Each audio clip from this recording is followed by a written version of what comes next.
You can start meeting, please. Okay. Dear colleagues, I'm delighted to welcome you to the 2023 Asia-Pacific Hypertension Summit. And this meeting is held by APSC. I'm Ha-Ming Chen, today's chairman. Even though there is agreement around the world on how to treat hyperpressure and related organ problems, there are still problems in the real world. In part 2 of the Asia-Pacific Hypertension Summit, we will talk about hypertension control in high altitude, extreme weather, pregnancy, acute stroke, and the elderly. Among them, the disastrous effect of global climate change and the rapidly growing and aging population have changed the hypertension service scenario in a way that should cause a lot of concern. And can you show the slides about the chairperson background? On a slide. I'm Dr. Ha-Ming Chen. I'm from National Yang-Ming Jiao-Tong University College of Medicine. I'm the director of Center of EBN in Taipei Veteran General Hospital. And the chairperson, my co-chair is Dr. Mengsi. He's a consultant cardiologist, Department of Cardiology, and adjunct associate professor at the Institute of Health Science of University of Brunei. Welcome, Dr. Mengsi. So let's get started. This is the disclaimer. Previous slide. The content of this webinar is copyrighted by the APSC and should not be distributed without the prior permission of the APSC. The view and opinions expressed in this webinar are those of the faculty members and do not necessarily represent those of the APSC. And the live streaming content of this webinar will be made available via APSC Cloud, APSC Facebook, and YouTube page. Okay, so let's move on. And let's welcome the first speaker, Dr. Kongjon Sherpa from Nepal. He's an assistant professor in cardiology of National Academy of Medical Science, Burr Hospital consultant cardiologist, Burr Hospital, Nepal. And his topic is about hypertension control in high altitude, travelers versus highlanders. Let's welcome Dr. Sherpa. Thank you, Professor Dr. Ha-Ming, for a kind introduction. Respected Program Director, Professor Junji, and Chairperson, Dr. Monsi. And thank you, APSC for giving this opportunity to present on the hypertension control in high altitude traveler versus the Highlander. In this Asia-Pacific Hypertension Summit 2023, with due permission, I would like to begin my presentation. So I'm Dr. Kunjang Sherpa, working as a consultant cardiologist at Burr Hospital. So I have nothing to disclose in this presentation. My highlight of the session in this presentation will be the physiological response to hypoxia. What are the changes that occur in response to hypoxia? The physiological mechanism involved in the BP control at high altitude. What are the different physiological mechanisms involved in BP control? And what are the various clinical studies with effect of high altitude on blood pressure, especially in patients with a healthy volunteer or hypertensive patients or in patients with the highlanders? And what are the different anti-hypertensive drugs in controlling blood pressure at high altitude? There are some available evidence out there, so I will be highlighting on that. And what are the recommended statements given by the European Society and the other various society on the management of blood pressure at high altitude? So coming to this altitude classification, we know that many people permanently live at high altitude because most of the people in the Southeast Asia, most of the people in the Ethiopia, most of the people live in the high altitudes. And HA exposure has become permanently common due to the mass mountain tourism and high altitude industries, and people go for their mining. So they also live for a short exposure at high altitude. During the high altitude, as we know that we go higher, the temperature becomes lower, there will be the higher solar radiation, the air humidity becomes decreased.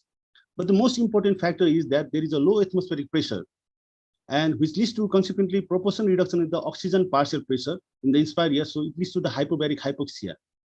So the most important factor is the hypobaric asphyxia that occurs in the altitude.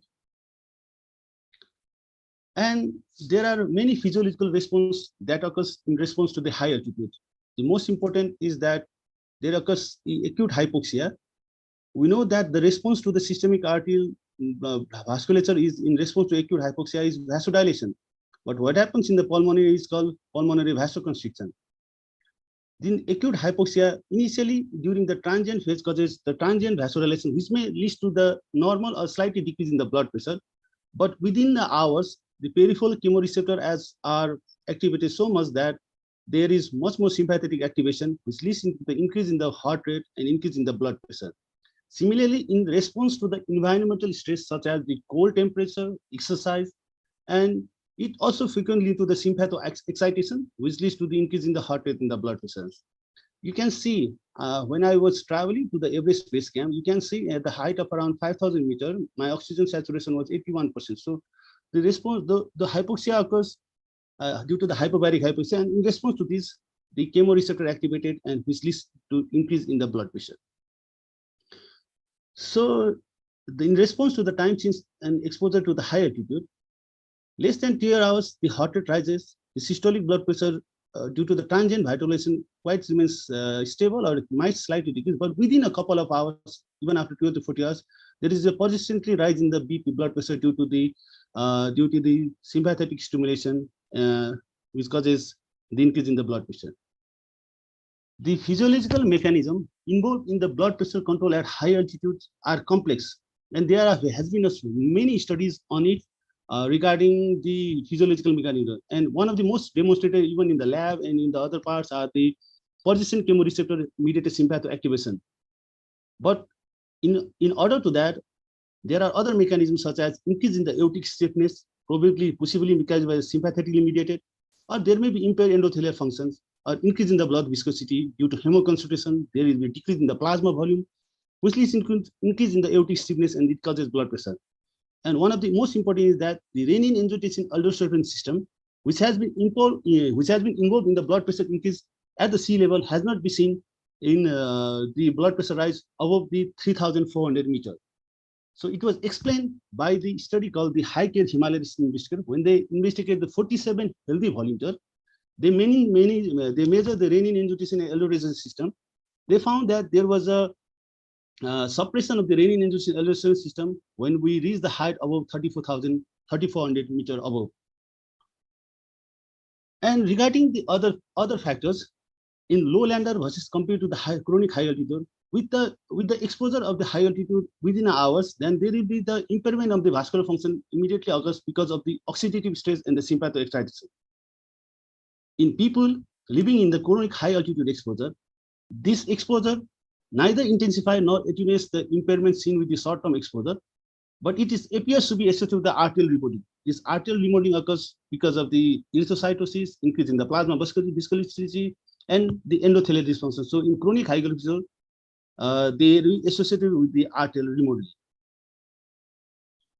So there was a studies in the Indian Highlander which shows that the high hematocrit levels is seen in patients with the chronic high altitude exposure in Highlander appears to be associated with the higher BP level. So chronic excessive erythrocytosis leads to endothelial dysfunction, oxidative stress, systemic inflammation, which leads to blood pressure. Besides the raising the blood pressure, there will be some resistance in the insulin resistance, the serum glucose might rise, and the serum triglyceride also increases. So there has been various studies with the effect of high altitude on blood pressure done on the healthy volunteers, the hypertensive patient, and the patient who are on the highland. So coming to the exposure of the to progressively in patient with the healthy volunteer in the higher altitude, the High Care Himalaya studies evaluated the 47 healthy volunteers which were exposed to at the sea level, and after a short stature at the exposure to the altitude at around 3,400 meters at Namche, then immediately after reaching the Mount Everest base camp 5,400 meters, and after the 12 days stay at altitude. In this study, they found that there was a clear cause increase in the blood pressure either in the 24-hour daytime, either in the night time, and this further increase was increased much more in the with the more altitude climbing. But after a gradual stay for around like the stay for some days, the blood pressure was stabilized during this time. And so the blood pressure continues to increase even after the daytime and also in the nighttime. And one study done on to see the effects of altitude exposure on the hypertensive patient, which was done in the studies in the patient the workers who were going to for the construction on the Qinghai Tibet Railroad in the China. They found that with more increase in the there was a greater increase in the blood pressure in patient with hypertensive compared to the healthy individuals during this year. So the patient who are hypertensive are more likely to have a greater increase in the blood pressure when they go when walk in the higher altitudes than compared to the healthy individuals. Similarly, the high altitude cardiovascular research in these studies was to evaluate what will be the effect of high altitude exposure on patient with hypertensive versus the untreated hypertensive versus the treated hypertensive patient. And also they were assessing the efficacy of anti-hypertensive treatment with the telmisartan and the nifedipine group. They found that the blood pressure was increased more pronounced for ambulatory rather than for the conventional blood pressure, and the increase was greater seen during the night. So the normal nocturnal dipping, there was a marked reduction in the size of the nocturnal BP fall when they were seen at a higher altitude. And one of the most important to be understand is the BP increase tended to be more pronounced for the ambulatory, because the conventional blood pressure when we measure doesn't account for the environmental factors. The conventional BP are taken usually at the people when they are at rest, and they doesn't account to the 24 hours the ambulatory blood pressure. So the ambulatory blood pressure pronounced to be more increased than conventional the conventional blood pressure when they did this study. One study, which is included a little bit a higher group of patients, like 672 trekkers, is 18 and older, with 60 with a prior diagnosis, 60% of the prior diagnosis of hypertension. They found that the resting in the 24-hour ABP was taken, but they were quite not in this study. They were quite not able to take the 24-hour ABP in most of the patients. And in this study they found that although some people have the extremely elevated blood pressure in normotensive hypertension, they were found to be asymptomatic. And when they concluded that even those with a well-controlled hypertension can be reassured that their BP will remain relatively stable at high altitude. But this study has a lot of limitation because they were focusing only on the conventional blood pressure, which may have, and they were usually performed at rest. And the environmental exposure, such as the exposure to the cold, the exposure to at the nighttime blood pressure, especially in the nighttime, the blood pressure tended to rise more in the extreme altitude, and the hypoxia is much more in the extreme altitude. Were not taken into the, so the environmental effects was on the BP at this altitude were not taken in this study.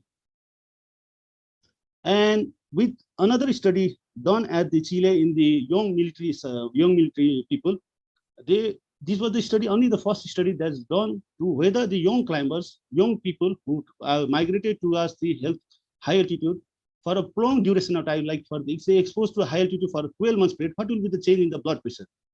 So they found that there was an increase in the systolic blood pressure, there was an increase in the diastolic blood pressure, but they found that the hypertensive diastolic blood pressure was seen in 40% of these people in this study.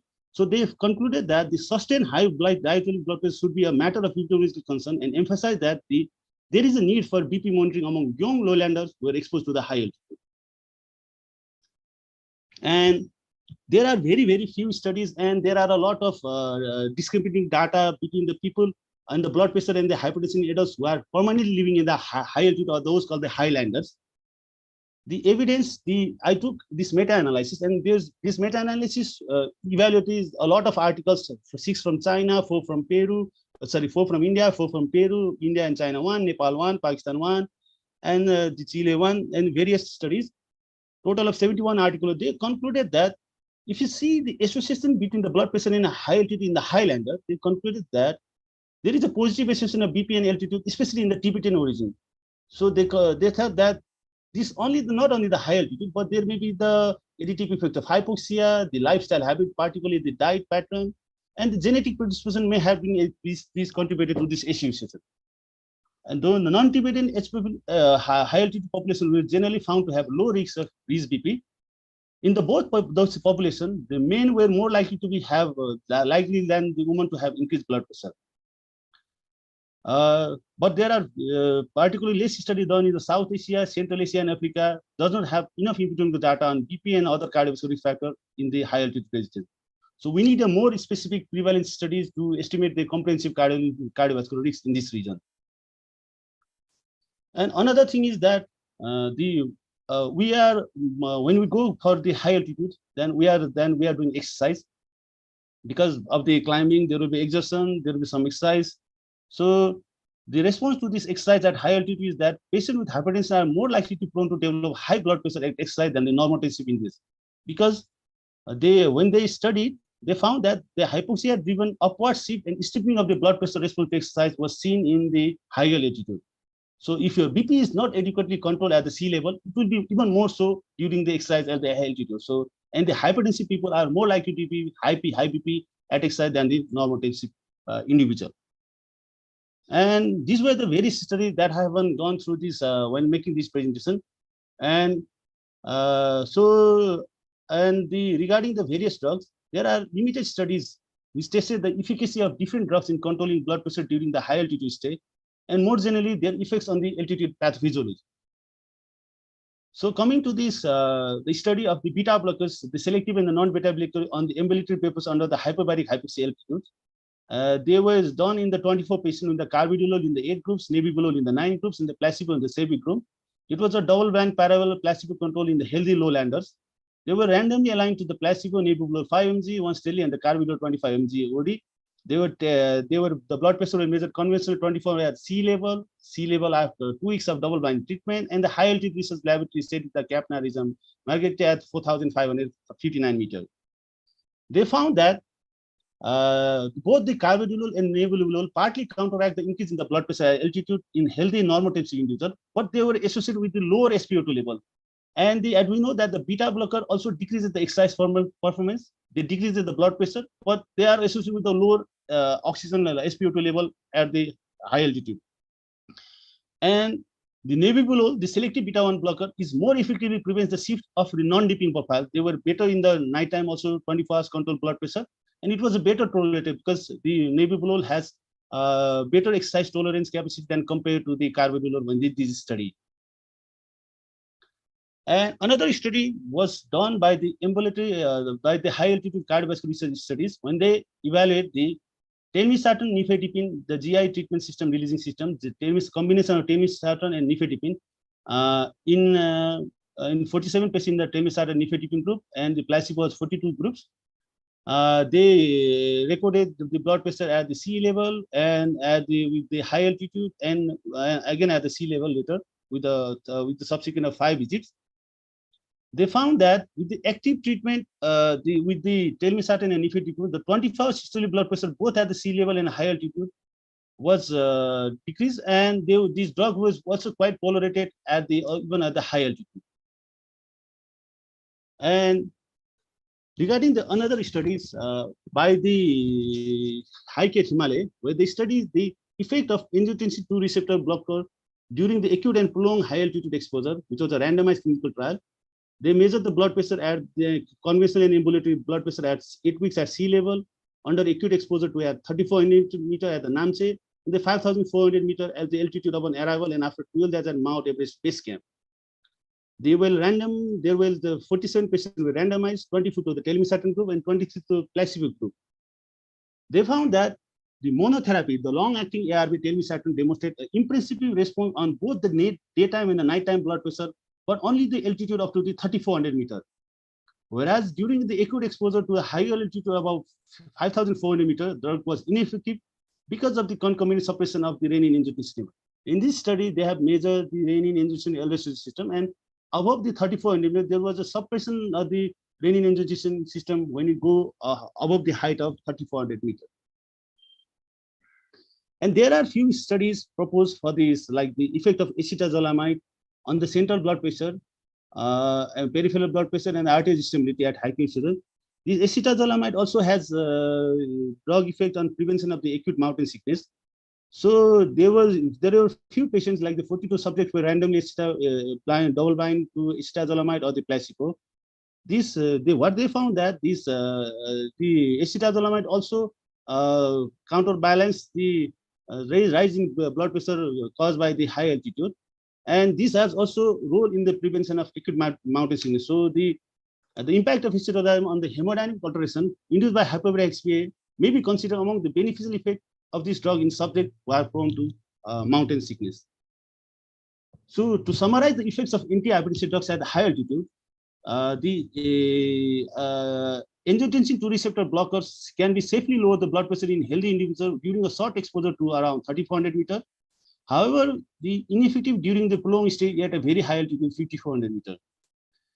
Acetazolamide may lower BP. It may prevent the mountain sickness or improve oxygen saturation. However, there are limited BP data, and they can have electrolyte. With the prolonged use, they can have a electrolyte imbalance. They can have a metabolic acidosis. So these kind of things can occur. The most important part to be understand is about the other diuretics. There are no data because since we are going up, we've been a high altitude, we already have a fluid depletion. There will be increase in the plasma viscosity. So it may worsen the fluid depletion caused by the high altitude state. So we have to be cautious while using the diuretics. The calcium channel antagonist nifedipine reduces the pulmonary artery pressure. These are used in the treatment of the high altitude pulmonary edema too. So but there are some adverse effects such as the headache can occur. So they have been used in combination with the telmisartan, and it has found to be decreasing the blood pressure at the high altitude. Compared to the beta blockers, combining the carvedilol and nebivolol, the selective beta 1 both decreases the blood pressure at the high altitude, but there is a reduced exercise performance and the blood oxygenation, which is less with the selective beta 1 compound nebivolol, and the nebivolol is better tolerated than compared to the carvedilol at high altitude. We don't have the most data on the ACE inhibitor, and possibly the same as for the angiotensin receptor for RAS blocker due to RAS suppression can be contemplated from the data from the ARBs.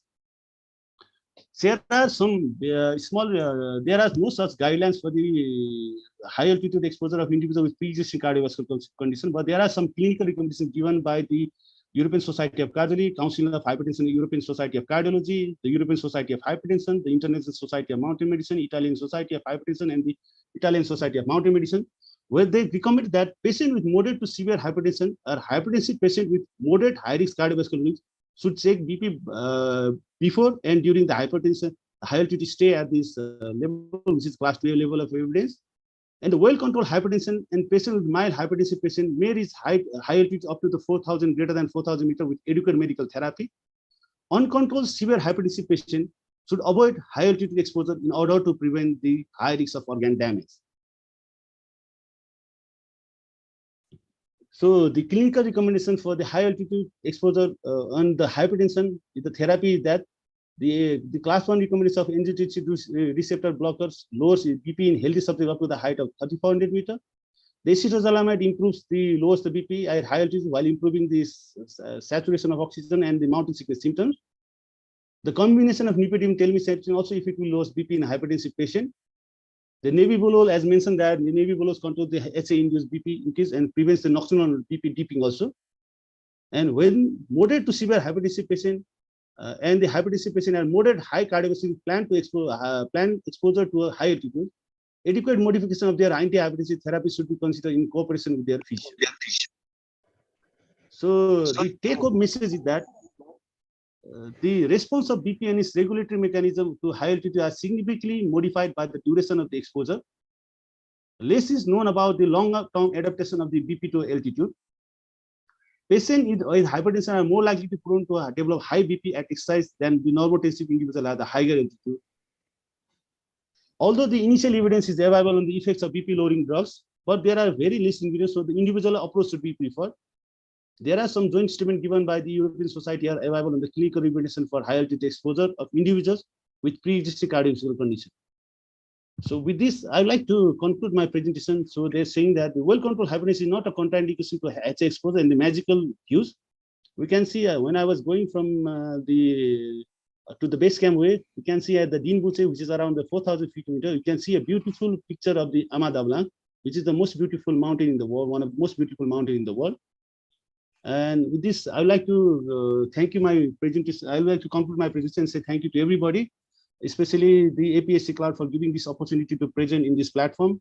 And thank you all the chairperson and the program director for giving this opportunity. Thank you, everybody. Thank you. Thank you for Dr. Sherpa for the excellent talk. And now the time is open for discussion. Any questions, comments from the floor, from the panelists? I have a short question. We know that after exposure to the high altitude, probably we will have increased blood pressure. But how about the time that we return to the ground?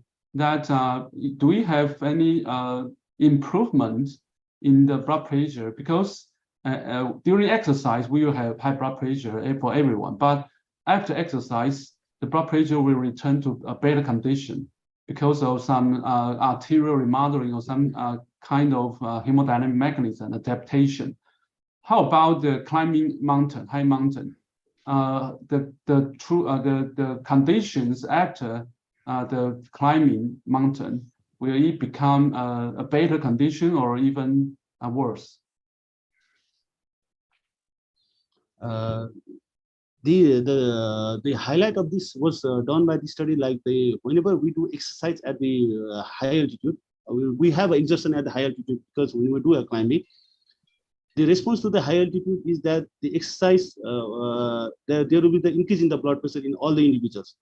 Those person who have not controlled blood pressure at the baseline will likely to have more increase in the blood pressure when they are in the where they are in the high altitude, because their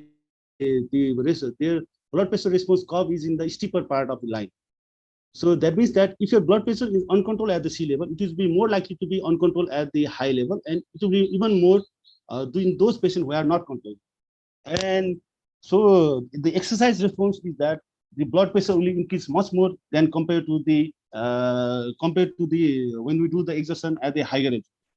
And regarding there are the adaptation to the people, adaptation of the people, it was explained by a study done at, I explained the Chile study, where the healthy recruits, the young individuals, where the young army were stayed in the high altitude for around 12 months. They found that there was a sustained increase in the diastolic blood pressure over their time, and that used to be persists. And because when you stay for a longer time, the blood pressure in the high altitude persists for the time, it neither decreases. But when you return to the sea level, after a short-term exposure, it might decrease. But in the longer term, it might persist. But there are very few literature in the available evidence to explain that whether that blood pressure after reaching to the low level will be decreased or not. Okay, thank you. Okay, because of time constraint, we need to move on to the next speaker. Okay, let's welcome Dr. Muncy. Dr. Muncy is my co-chair. He's the cardiologist from Rapal Hospital and a adjunct associate professor at the Institute of Health Science at the University of Brunei, Jerusalem. So his topic, the second speaker is, I think, is Dr. Muncy or Dr. Kedro. Okay. Let me check. Okay, the second topic is Dr. Muncy. Okay, so his topic is about hypertension control in extreme weather, too hot, too cold matters. Okay, let's welcome Dr. Muncy.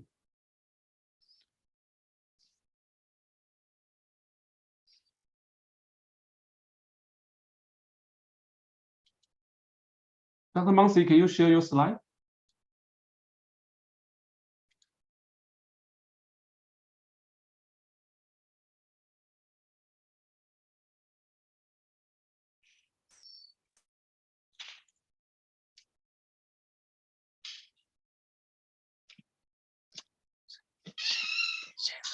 Share the slide.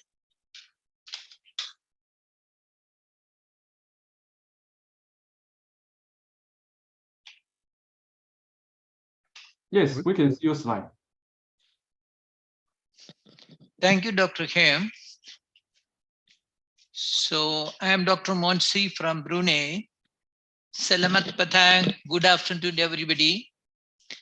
So thank you. Let me thank first Dr. Jean Lee Ling for the program director for inviting me to this webinar in the APSC in connection with this Asia-Pacific Hypertension Summit of 2023 of the second section. My topic, which was given to me, is the hypertension control in extreme weather, too hot or too cold, whether it matters. So I want to just highlight on this hypertension in the seasonal variations of hypertension in extreme cold or extreme hot. You can just see that Earth is a planet of extremes.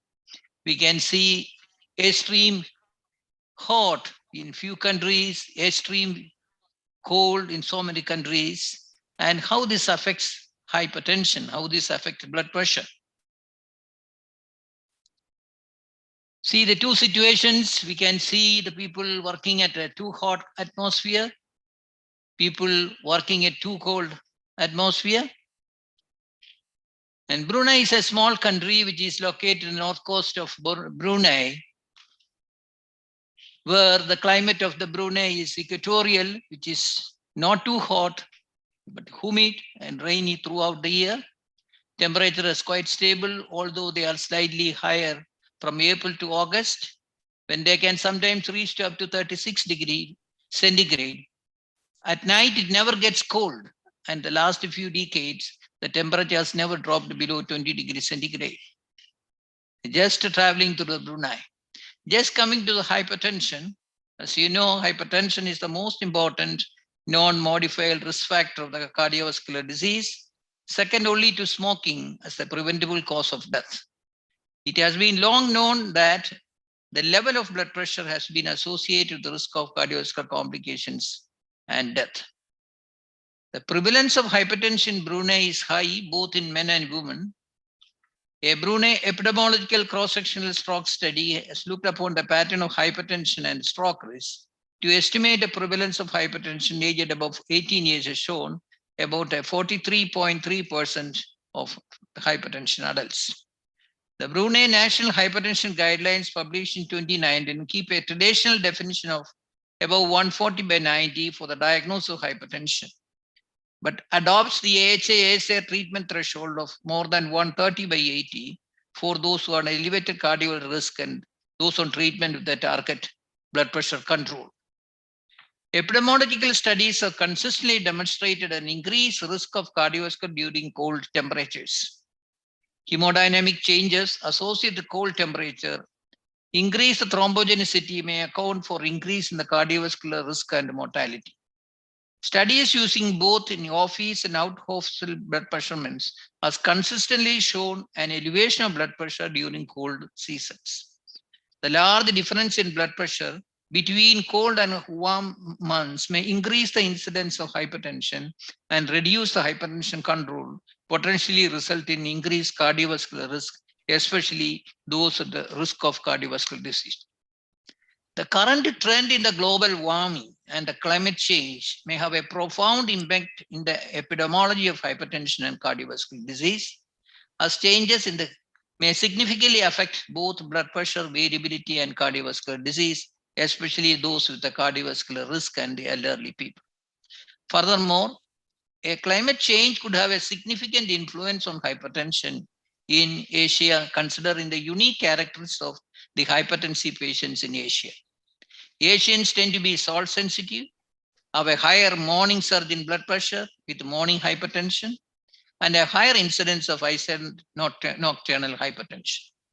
An increase in the ambient temperature decreases in the mean daytime average and morning surge in blood pressure, but increase in the nocturnal blood pressure is difficult to predict how the environment changes may affect the epidemiology and prognosis of hypertension in the Asia-Pacific region. A study conducted at the University College of London in the United Kingdom adds a new risk factor for hypertension is the temperature of your home, which has been documented in the association between, in the Journal of Hypertension, associated with the indoor temperature and the blood pressure. The colder living conditions are linked to an increased risk of hypertension. A review of the consensus statement from the European Society of the Hypertension Working Group on blood pressure monitoring and cardiovascular variability analyzed the evidence of the seasonal variation and concluded that blood pressure is usually several millimeters lower during the summit and higher during the cold season. Office measurements of the systolic blood pressure by diastolic pressure is about 5.3 to 3 millimeter on average, lower in summer compared to winter. A study conducted for the Association of Blood Pressure with the outdoor temperature, 8,000 patients, elderly patients, in French city showed systolic blood pressure decreased with increasing temperature with an 8 millimeter decrease, the lowest of more than 7.9 and the highest at 21. In another study performed, the individuals aged 65 to 74 years was based on only 90 subjects recruited. General practice found 1 degree centigrade decrease in living room temperature was associated with a rise of 1.3 millimeter in systolic blood pressure and 0.6 millimeter diastolic blood pressure. For individuals in the coldest homes, the average systolic blood pressure was 126 by 70 and the diastolic was about 74 millimeters mercury. And those in the warmest homes was 121.12 and 70.1 respectively. A 2009 study in JAMA Internal Medicine found that the systolic blood pressure decreased with increasing temperature with an 8 millimeter decrease separating the lowest and the highest temperature. The study, which included the subjects 65 years and older, found that the change in blood pressure was greatest in those with 80 years and older. The researchers found that careful monitoring of blood pressure and antihypertensive would reduce the risk, the periods of extreme cold. So you should have a hypertension constant check on blood pressure during the winter season. What constitutes the extreme cold and its effects across the various areas of the country? The cold is a pretty subjective additive. Exposure to cold induces endothelial dysfunction and increased blood pressure, which may be the main contributing factors of increased risk of cardiovascular mortality. Seasonal variation in ambient temperature influences both the mean and the blood pressure circadian rhythm, which may have a significant influence on the seasonal variation in cardiovascular risk. So what is the cause of the winter hypertension? A significant increase in the systolic and diastolic blood pressure during winter compared to summer was clearly documented. There are several possible reasons for the seasonality of hypertension: external temperature, physical activity, seasonal variation in noradrenaline, catecholamine, vasopressin, important factors which play in the blood pressure variability. However, the evidence suggests that a number of simple precautions to reduce risk of hypertension in winter could be taken. This include adequate indoor heating, wearing protective clothing, especially in elderly patients. Attempts should be made to ensure that our lifestyle in relation to diet, regular exercise, are at least in healthy environment in summer. Higher rates of hypertension as well as the potential increase in deaths from stroke and heart disease in winter months suggests indoor temperature should be taken as seriously in the diagnosis and treatment decisions of hypertension, which provides a strong enough evidence to be used to advise certain patients with hypertension. There are several physiological explanations for the effect of temperature on blood pressure. Cold exposure activates sympathetic nervous system, which increases the activity of the renin-angiotensin system, suppresses the endothelial nitric oxide synthetic expression, decreases the nitric oxide production, which contributes to the cold-induced hypertension. The renin-angiotensin system mediates the cold-induced increase in endothelial-1 production, which is also a potent regulator of the vascular tone and blood pressure. Cold exposure upregulates the endothelial A, but downregulates the endothelial receptors and mediates a thermoregulatory vasoconstriction. So what are the recommendations for the The recommendations for the hypertensive patients from European Society Cardiac Concerns Group is that if the symptoms consisted of overtreatment appear with the temperature rise or rise in observed cold weather, some modification of treatment regime may be warranted. They recommend that blood pressure change should be confined or without office techniques, preferably in ambulatory 24-hour BP monitoring or a home monitoring. Importantly, other causes of the change should also be investigated and excluded. If symptomatic hypotension is divided, down titration of the treatment should be considered. Indoor temperature has to be taken into consideration as it could affect a diagnosis. If someone has borderline hypertension, the people with the cooler homes may need higher dose of medications. So what are the 5 tips to reduce high blood pressure in winter? One is you minimize the outdoor activity to reduce the sudden changes in the heart workload, avoid extreme exertion, dressing layers to conserve body heat, always wearing a scarf and gloves when stepping outside to minimize the amount the skin exposed to outdoor temperature, which may increase the blood pressure. Avoiding alcohol and caffeine as they may cause the body to lose heat more rapidly. Eating a well-balanced diet consisting of a variety of foods rich in nutrients that have lower the blood pressure, reducing salt intake. The DASH diet, which is recommended for people living in this condition, basically the DASH diet emphasizes on vegetables, fruits, low-fat dairy foods, moderate amount of whole grains, fish, poultry, nuts, and as per the Mayo Clinic recommendations. The recommendation for hypertensive patients in the European Society of Hypertension Concerns Group is that the symptom consists of overtreatment appears the temperature rise or rise is observed in cold weather, some modification of treatment regime is warranted. Now coming to the extremes of heat, there is no universal definition for extreme heat, but generally accepted extreme heat consists of minimum 2 to 3 days of unusually hot weather and often places additional stress for local infrastructure. You can see that the temperature extremes of temperature in the various countries ranging from about 55 to 45 degrees centigrade. You can see the extremes of weather. And the office measurements of the systolic blood pressure and the diastolic blood pressure is 5.3 to 3 minutes lower on an average in summer compared to the winter.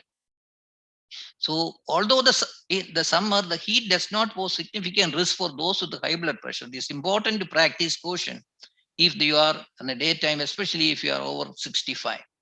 Those 65 and older are more likely to experience heat-related problems. Older adults are more likely to have chronic conditions, to take medications can affect body temperature. Older adults are generally less likely to adjust to sudden temperature spikes and dips. Hot temperature causes increased blood flow in the skin and dehydration. Lower blood pressure significantly dizziness, fainting, falls, which are more dangerous in older adults. So what can we do? It is particularly important to practice sun safety if you are 65 or older. In addition, limiting your time in the sun, you should always wear sunscreen, sunglasses, or hat in outdoors. Stay hydrated, wear loose-fitting denture fabrics, avoid peak heat and skip a stove. Cooking with an oven and a stove can cause your house to overheat. Hotter days, stick to microwavable foods or fresh, low ingredients. So American Heart Association suggests that everyone follows the top 4 hot protective measures. One is the wash clock. It's best to avoid outdoors in the early afternoon because the sun is usually at its strongest, putting you at highest risk of heat-related ingredients. Dress for the heat, wear light colored clothing and breaths and fabrics. Drink up, stay hydrated by drinking few cups of water before and during after going out to exercise. Take regular breaks when. So hypertension control, Sunga Park and University in Korea and colleagues from the Hope Asia network recently reviewed the influence of ambient temperature on hypertension in Asia and caution against down titration or reduction in the number of medication in summer since the nocturnal blood pressure was not reduced. In clinical practice, antihypertensive agents tend to be reduced in summer to avoid excessive decrease in blood pressure. Antihypertensive medicines like ACR or angiotensin receptor inhibitors, beta blockers, cancer channel diuretics, which affect blood pressure response or deplete the body of sodium, can exaggerate the body response to heat and cause to feel ill in extreme heat. Diuretics are commonly reduced in elderly hypertensive patients and particularly chronic kidney disease who are deemed to be at high risk of dehydration, acute kidney injury in summer. Those with diabetes who are deemed to high risk of orthostatic hypertension. Plasma, sodium, and urea are reliable markers of this condition useful in deciding down titration. For specific patients, it's recommended to measure not only home blood pressure, but also daily weight to monitor the fluid status to detect any dehydration. Some blood pressure medications can increase your sensitivity, which could raise the chance of sunburn photosensitivity, reactions are characterized by possibly blisters, which is individual risk. Remember that everyone is different in their response to temperature. It is important to regularly monitor blood pressure if any sudden change, including those with temperature related. So the recommendations in the hot weather of the hypertensive patient, European Society of Hypertension Concerns is that if the symptom consists of the overtreatment appear with the temperature rise or rise is observed during cold weather, some modification of treatment regime may be warranted.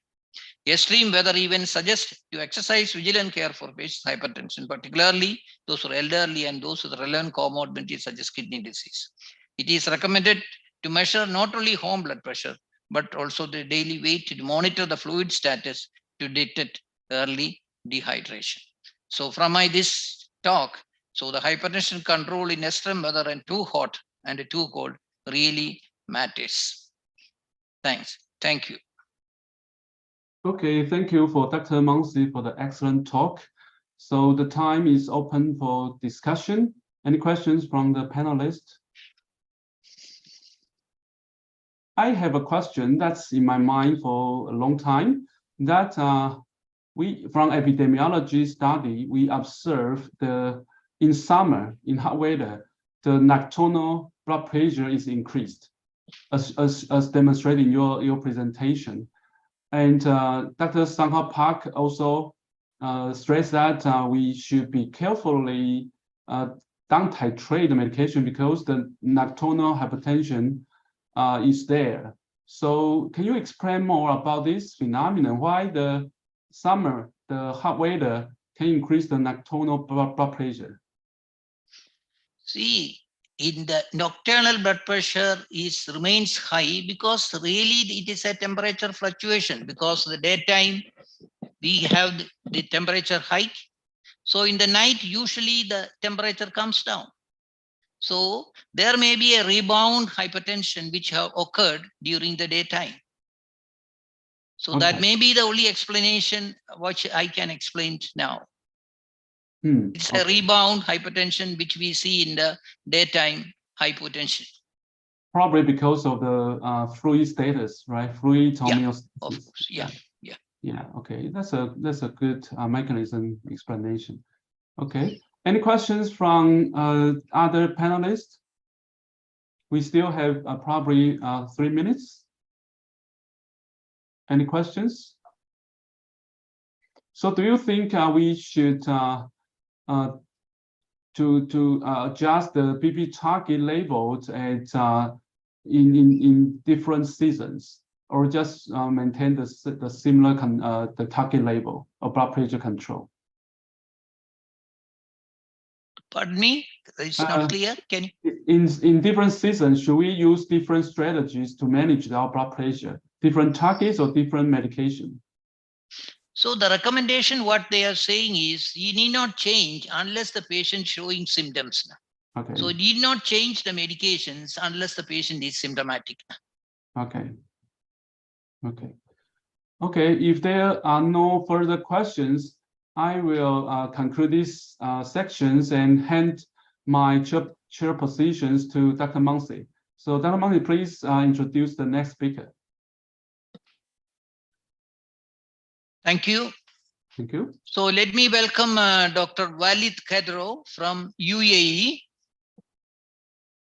Is the next speaker? Yes, Yeah. I'm here. Can you hear me? Yeah, yes, I can hear you. Okay. And Okay. let me first welcome Dr. Walid Khadro, who is the Chief of Cardiology and Director of the Cath Lab and Interventional Cardiology, the Senior Consultant Interventional Cardiologist of Sulekha Hospital, Sharjah, UAE. Welcome, Doctor. And you will be talking on hypertension control in pregnancy. Yeah. Timing and the choice of pharmacological therapy. Welcome, okay. Doctor. Yeah. Okay. Thank you very much for the nice introduction.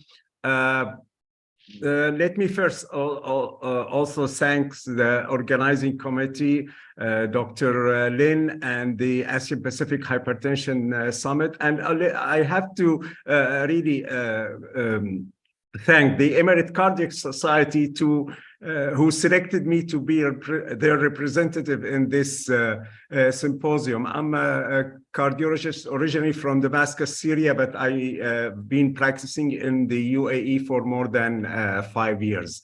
So let me share my screen.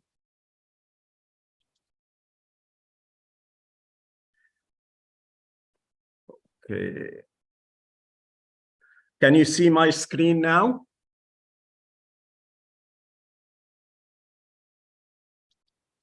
I'm not seeing So Okay. what about other Okay. people? Yeah, now it's okay, doctor. Yeah. Okay. So I'll be covering the topic of hypertension in pregnancy and the timing of starting treatment and which pharmacological agent to use. So we'll start with some introduction about hypertension in pregnancy, and I'll use the term HDP, that's hypertensive disorder of pregnancy. Let me advance.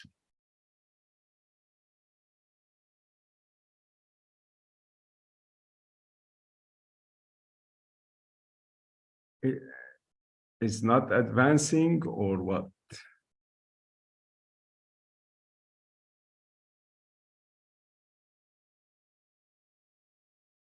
Okay, I'm sorry, I have to reshare again.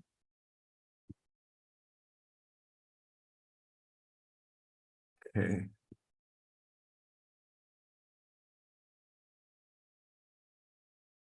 Okay, I'll put it on full screen.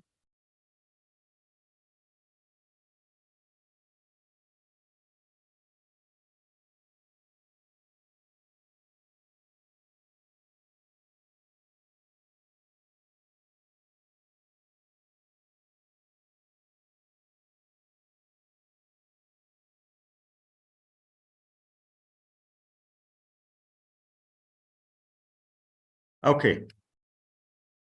So the hypertensive disorder in pregnancy are a major cause of maternal and fetal morbidity and mortality, and it accounts for about 10% of pregnancies worldwide.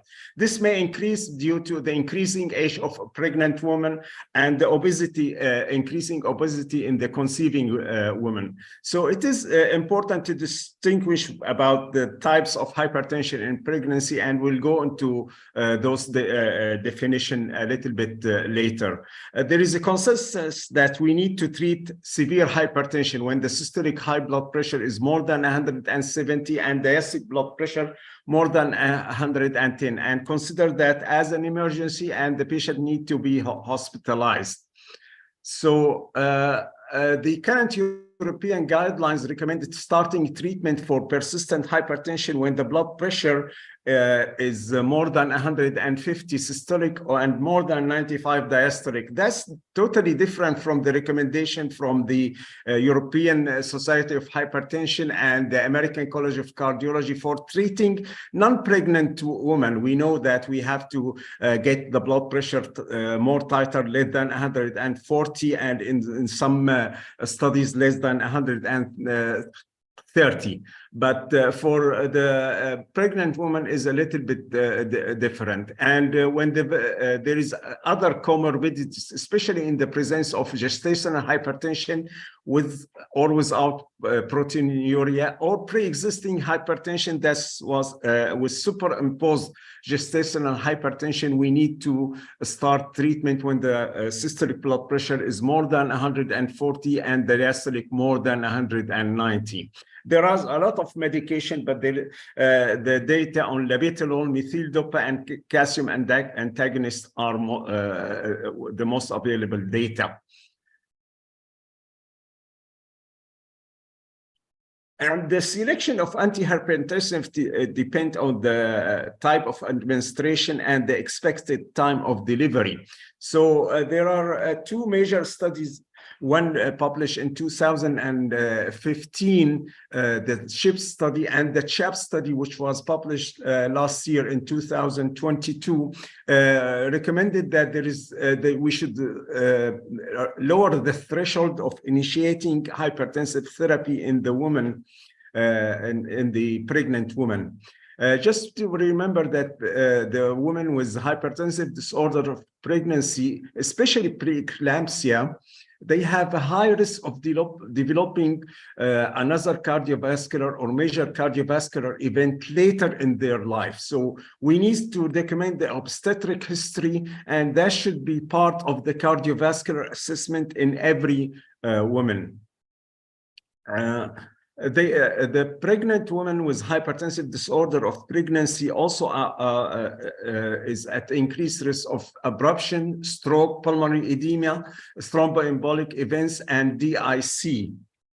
The fatal risks include growth retardation, intrauterine death, and the neonatal risk includes increased preterm birth, low birth weight, and prolonged neonatal care. So there are some physiological changes in the blood pressure during pregnancy. So early in the first trimester of pregnancy, there is significant drop in the blood pressure due to vasodilation and production of prostacyclin and nitric oxide. And this may cause the blood pressure to drop by 8 to 15 millimeter in the diastolic blood pressure, and followed by gradual increase after the week of 24 of pregnancy. This blood pressure fluctuation is seen both in normotensive and hypertensive women. So some of the patient with who has a history of hypertension may be found to have normal blood pressure, and once their blood pressure rise after the second trimester, they may consider to have gestational hypertension, although this is misdiagnosed as gestational hypertension because she has chronic hypertension. The blood pressure usually falls immediately after delivery and does start to increase again 3 to 4 days postnatally and continue to rise. And remember, 10% of maternal deaths is due to hypertensive disorder in pregnancy, and the mortality occur about 10% in the postpartum period. So those are the hemodynamic changes in pregnancy. That's for the blood pressure. Just remember, the pregnancy is like a small exercise stress test. There is increase in heart rate, increase in stroke volume, and increase in cardiac output. So what are the classification for the hypertension in the pregnancy? There is gestational hypertension. That means the blood pressure rising after the week of 20 weeks of pregnancy and continue to rise during the pregnancy and start to fall down after 6 weeks of the postpartum period. The preeclampsia, when it's associated with other organ damage, chronic hypertension when the blood pressure is present before pregnancy and is mainly at the beginning of the pregnancy or before the 20th week of pregnancy. There is the chronic hypertension with superimposed preeclampsia and chronic hypertension with superimposed gestational hypertension. So what's the number? The definition is when the blood pressure is more the 140 systolic and 90 diastolic. That's gestational hypertension when it occurs after the 24 week of pregnancy. When it's associated with proteinuria or not necessarily proteinuria, one of those following findings: low platelets, microalbuminuria, increase in creatinine, increase in liver enzyme, pulmonary edema, headache, visual symptoms, all of that are eclampsia. When it's associated with convulsions, all of that are preeclampsia. When it's associated with convulsion, it's called now eclampsia. And just remember, chronic hypertension is in the back of all of those things. And preeclampsia is known as, it's not just hypertension, it's multi-system disease with progressive disorder. So points to remember that pre-existing hypertension is associated with 25% increase in the risk of developing preeclampsia. So every patient with pre-existing hypertension is a high risk of developing preeclampsia. And there are some cases of what we call transient gestational hypertension, where the blood pressure rises a little bit and then come back to normal within few minutes or within few hours. And just remember, this is not a benign condition. It's associated with 40% increase in gestational hypertension or preeclampsia. So this is not a benign condition. So every patient with some transient elevation in the blood pressure should be followed closely and monitor for their blood pressure in order to document the diagnosis and put the plan for the follow-up. So what are the prediction of developing preeclampsia? There is what we call The high-risk patient are the patient with previous pregnancy associated with preeclampsia and fatal gestation. The patient with a twin or triplet are at high risk of developing preeclampsia. Chronic hypertension, as I mentioned, is a high risk for developing eclampsia. Type 1 or type 2 diabetes, renal disease, and autoimmune disease, whether SLE or antiphospholipid syndrome. So there are some moderate risk cases. The moderate risk cases is the primiparity or nulliparity, the patient with no history of previous pregnancy, obesity, and increased BMI more than 30, family history of preeclampsia. If the patient mother or sister had a history of preeclampsia, she is considered as a moderate risk. Extreme age, when the age of the age of the pregnant woman is more than 35 years, and even at the lower age, less than 18, it is considered moderate risk. And some socio-demographic characteristics like African American women and low socioeconomic levels. There are some other personal risk factors. If the pregnant lady has herself history of low birth weight when she was born, or a small gestational age, or previous pregnancy, poor pregnancy outcome. And another factor is the increased time interval between the pregnancies due to use of prolonged contraception or use of condoms by the sexual mate. So what's the management? It's the management of hypertension and hypertension in pregnancy is like a balancing act between the maternal benefit and the fetal health. So best care for the mother result in fetal growth retardation, and the best care for the fetus may put the mother at risk. So what's the management? The management is to control of hypertension by using hypertensive medication, prevention of eclampsia, and early delivery. So we'll try to cover the important points of control of hypertension. So and the management, just remember that the patient with mild pre-existing hypertension, where the blood pressure systolic is between 140 to 160, they are at low risk of vascular complication, cardiovascular complication in the short time frame of pregnancy. And if the patient has essential hypertension but normal renal function, they are at low risk of developing maternal or neonatal bad outcome. Some women treated with pre-existing hypertension and mild hypertension, we can withdraw the medication during the first trimester or the first half of pregnancy because of the physiological drop in the blood pressure that we mentioned before. However, close monitoring is necessary for resumption of treatment. So what are the target?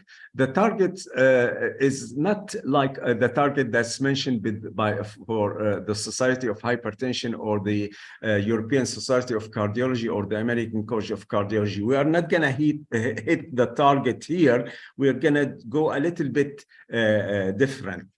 Because drop in the blood pressure may affect the blood supply to the fetus and give a poor outcome. So we have to consider this other symptoms and consider the syndromic approach. So if the patient has a high blood pressure in association with any of those things like thrombocytopenia, impaired liver function, renal insufficiency, pulmonary edema, or new onset cerebral disturbances, whether it's headache or visual disturbances, thus we need to start the treatment, whatever the number is there. And the principles is when to treat and what's level of hypertension to reach, and how to treat, and what to use for medication, and what to avoid.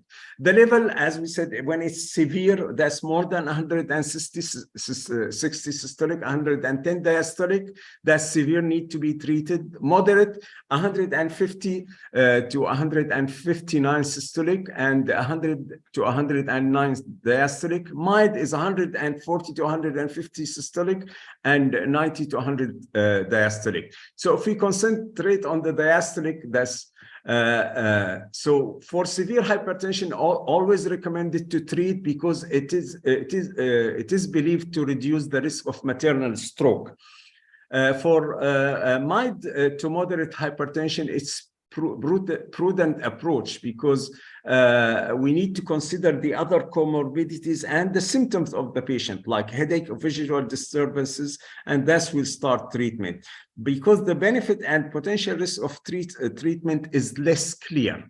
So the concern that aggressive lowering or medication of blood pressure or medication themselves may inhibit fetal growth and expose to harmful effect or side effect of the drug.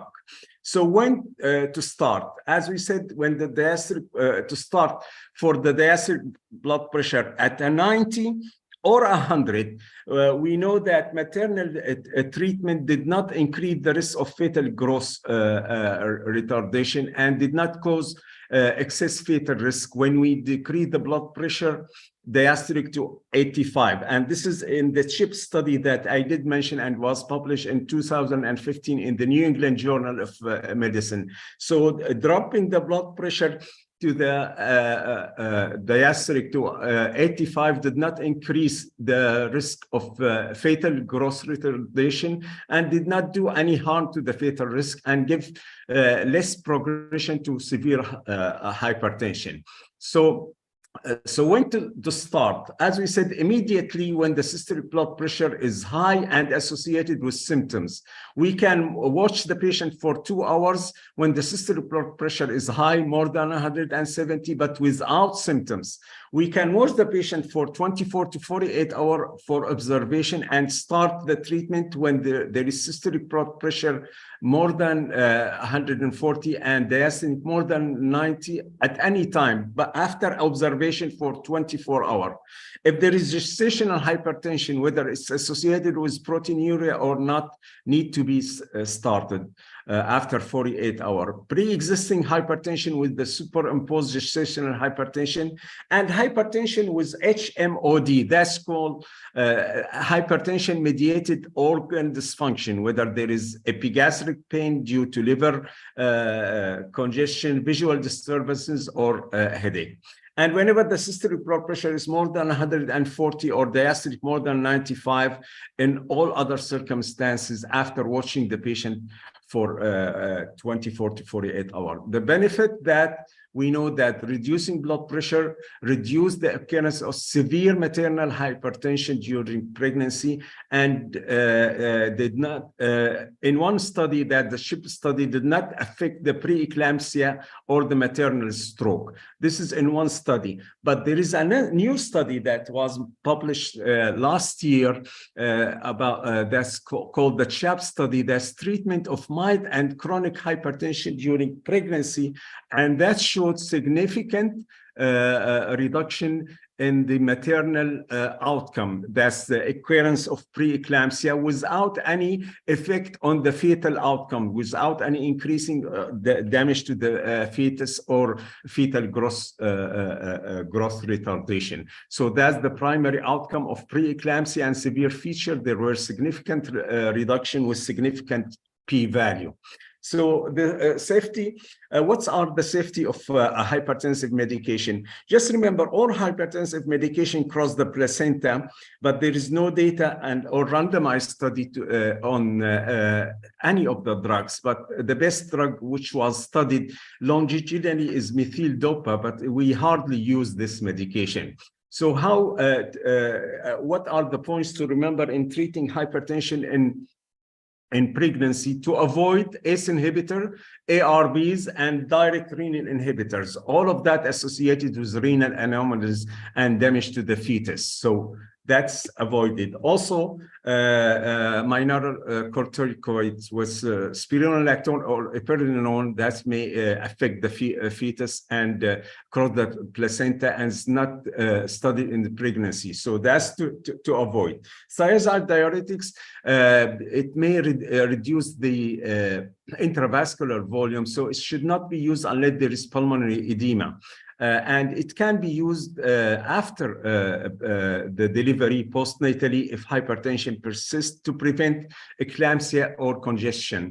The nitroprusside, we need to avoid that because of the risk of the cyanide poisoning. So it should be used only as an emergency and for short period. That's the nitroprusside.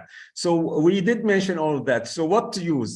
The emergency hypertensive treatment for hypertension is labetalol is the first drug and can be given IV stat and repeated every 30 minutes, or can be given infusion with fewer side effects. There is some contraindication, like the contraindication for beta blocker, asthma, or heart disease.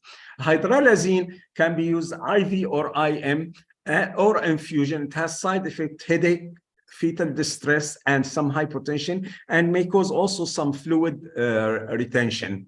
Nifedipine can be used, especially the oral or the long-acting one, and can be given, and it can act quickly within 30 minutes and can be repeated. Just the most important point is to try to avoid short-acting sublingual nifedipine. It did increase the incidence of MI, and this is considered malpractice to use sublingual nifedipine. To maintain the antihypertensive treatment, labetalol can be used orally with a dose of 200 to up to 2,400 milligram a day. Nifedipine can be used with a maintenance dose of 30 to 120, and methyl-dopa can be used with a dose of 500 to 2,000. Labetalol has both alpha and beta adrenergic blocking activity and may preserve the uteroplacental blood flow. And in some study, it may reduce the incidence of proteinuria. It has more rapid of action compared to methyl-dopa. Labetalol may have some hepatotoxicity and some adverse outcome, especially in chronic hypertension. There are some limited data on the other beta blocker like bendolol and long-acting metoprolol. So hydralazine, as mentioned, can be used orally, and hypotension is really difficult and less predictable. It may happen, and it may cause fluid retention and reflex tachycardia. For nifedipine, it is safe, immediate release, and sustained release for the maintenance. As I mentioned, avoid using sublingual short-acting. The data for other calcium channel blocker like amlodipine, felodipine, verapamil, and diltiazem are lacking data. Methyl-dopa, it is widely used, it's safe. We have data for long-term safety for this medication was followed for more than 7 years, but it has only mild antihypertensive effect and has slow onset of action. It may take up to 24 hours to work and will not achieve target blood pressure. However, it is well tolerated. Clonidine, it has some side effect and may cause rebound hypertension. So we'll try to avoid it, but postnatally may be used. Nitroglycerin is an option for treating pulmonary edema and can be given in infusion. The other treatment are bed rest. There is no data about bed rest may prevent the exacerbation of hypertension, but it may improve the uteroplacental blood flow. But the data are really rare. So patient with stable chronic hypertension is not recommended to get bed rest in order to avoid the risk of thromboembolism. The salt restriction, also there is no data for the salt restriction, and salt restriction may deplete the intravascular volume. So we'll try to keep the patient on their regular salt diet. Magnesium sulfate, it's not as an antihypertensive, but it may improve the response of antihypertensive and prevent the progression of preeclampsia. So our target, as we said, is not the target in the middle, is try to be to do that a little bit for systolic blood pressure 130 to 140 and diastolic between 80 to 100. And how rapid can we do that? It's controversial, but just remember the quick drop in the blood pressure may cause cerebral ischemia or infarction. So we'll try to reduce the blood pressure to 25% of the number over 2 hours. So what other intervention can we use? It's mainly to educate the patient about the symptoms of preeclampsia and teach them about those symptoms so they will notify their doctors as soon as those clinical manifestations show up. Follow up in high-risk women for the high-risk woman for frequent visit to check her blood pressure and check the other blood tests. What other intervention? Losing weight, especially in the obese patient, and not to exceed the recommendation for gestational weight, and try to reduce the chance of multiple gestation, especially if the patient getting IVF. If the IVF getting her multiple fetus, that's increased the risk of developing preeclampsia or blood pressure. Low dose aspirin is really beneficial to prevent the incidence of preeclampsia. Calcium and antioxidant are considered to reduce the risk of preeclampsia. So let's talk about, a little bit about aspirin. Aspirin, there is meta-analysis of big study. More than 40,000 women showed reduction in proteinuria and preeclampsia. It showed the reduction in fetal and neonatal deaths, and reduction in preterm birth, and reduction in small for gestational age. So all the composite serious adverse maternal and neonatal event outcomes has been improved. So, but however, if we continue giving the aspirin, it may increase the risk of postpartum hemorrhage, but it doesn't affect the incidence of abruption, and there is no evidence of affecting the incidence of HELLP syndrome.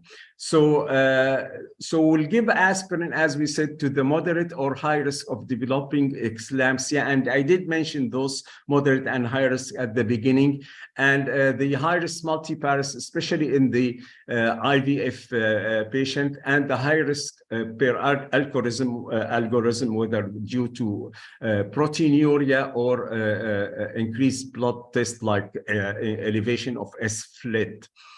The aspirin after preeclampsia doesn't give any benefit. So if we need to give aspirin, we need to give early at a dose of 81 to 150 milligrams. Start that before the 20 weeks of pregnancy, especially prefer to be started at 12 weeks of gestation, and continue and stop that at the 30 week of gestation, or at least 7 to 10 days of before the delivery. Calcium, it is documented that it may reduce the incidence of preeclampsia, so it is recommended to give some calcium, but the dose is not well studied. Low molecular weight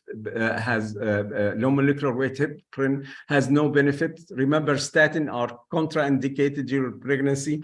Vitamin C and vitamin E supplement is not recommended. The other thing is vitamin D may reduce the risk of preeclampsia.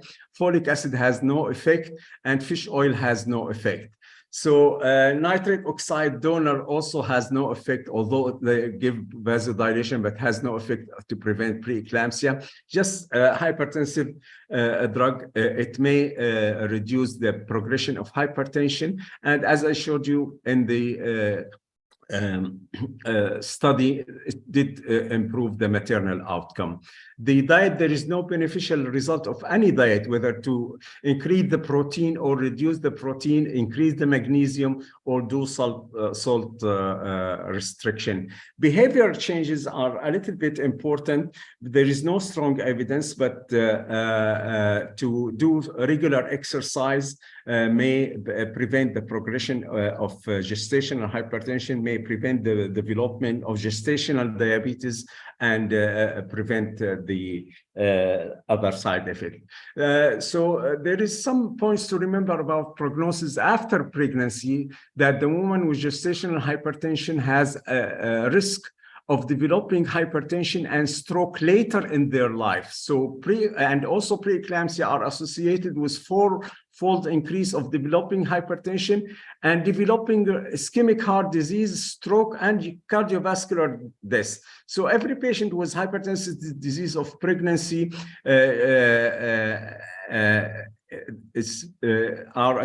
she's at risk of developing hypertension probably 10 years later. And the echo study showed that they continue to show some diastolic dysfunction compared to the other patients who developed hypertension but did not have any history of hypertensive disorder of pregnancy. So we need to follow those patients and get all their obstetric history. And once we get those obstetric history, we can follow them regularly. And just remember also, hypertensive disorder of pregnancy may affect also the cognitive function of the mother, and they may develop vascular dementia later in their life. And also there is some study showing that they may affect the cognition of their fetus. So follow-up after pregnancy, we need to do close follow-up even after the patient discharge, give her blood pressure monitoring device so they can report high blood pressure in the postpartum era. If they develop high blood pressure, they may progress either to what we call late onset postpartum, late onset preeclampsia, or they may develop postpartum cardiomyopathy. So all the cardiologists and the general practitioners should include the obstetric history of those patients and get that. With that, we'll stop here. I don't think we need to do any other points. I think we covered most of the points. There are some points that's for the obstetrician, how to deliver, but I don't think it's the appropriate place here to discuss. We are a hypertension society. Thank you, Dr. Walid, for his excellent and elaborate talk on hypertension in pregnancy. Thank you so much. So next is, because of the shortage of time, so I don't really need to have any question answer section. So we'll go to the next speaker.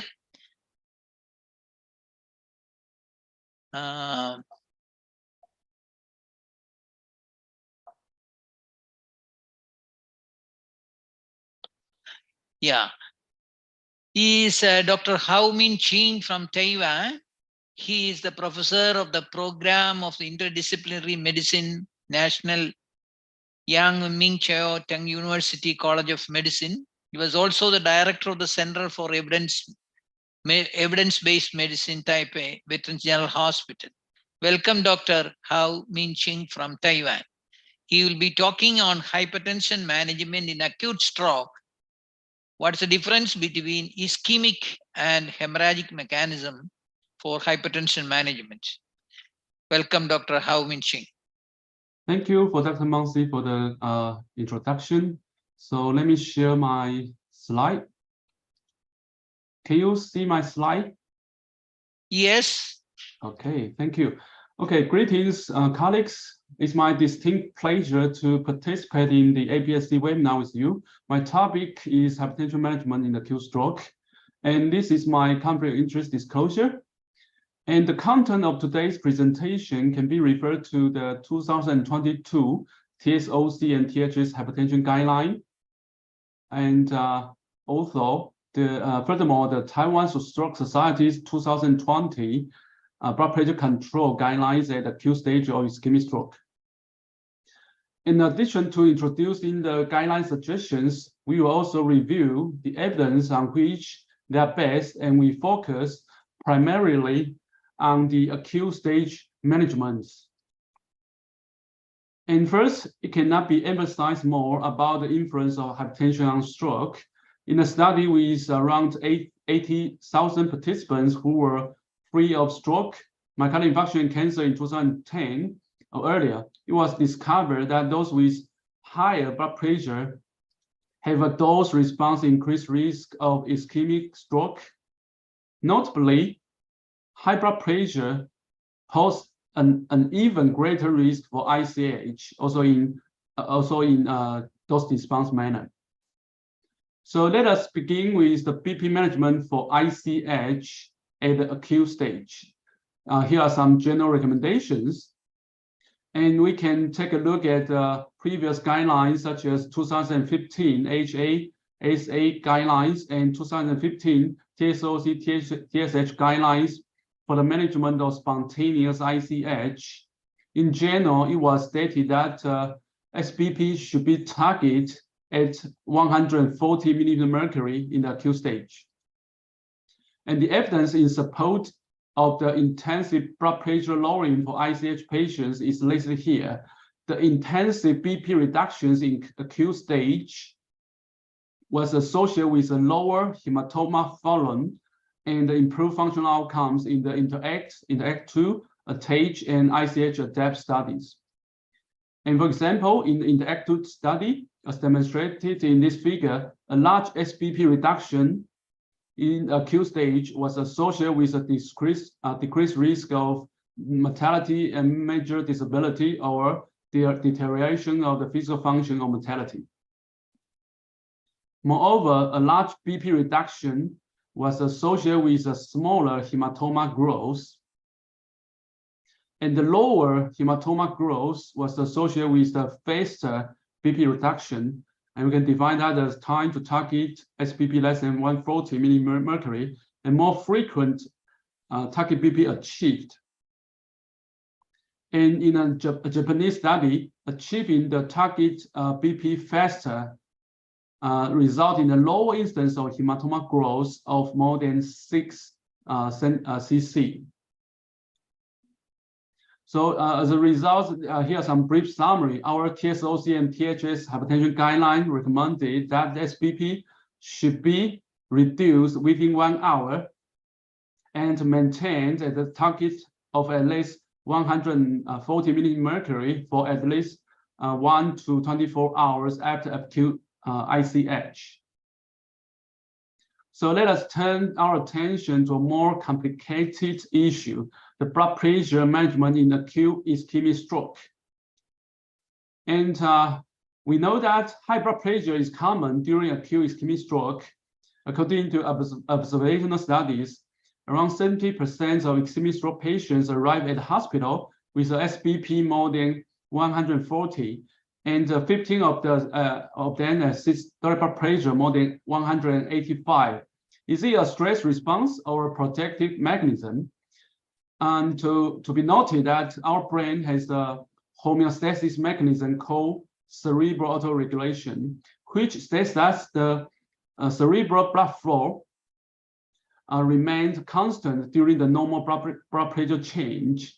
But with extreme high or extreme low blood pressure, the cerebral blood flow will increase or decrease.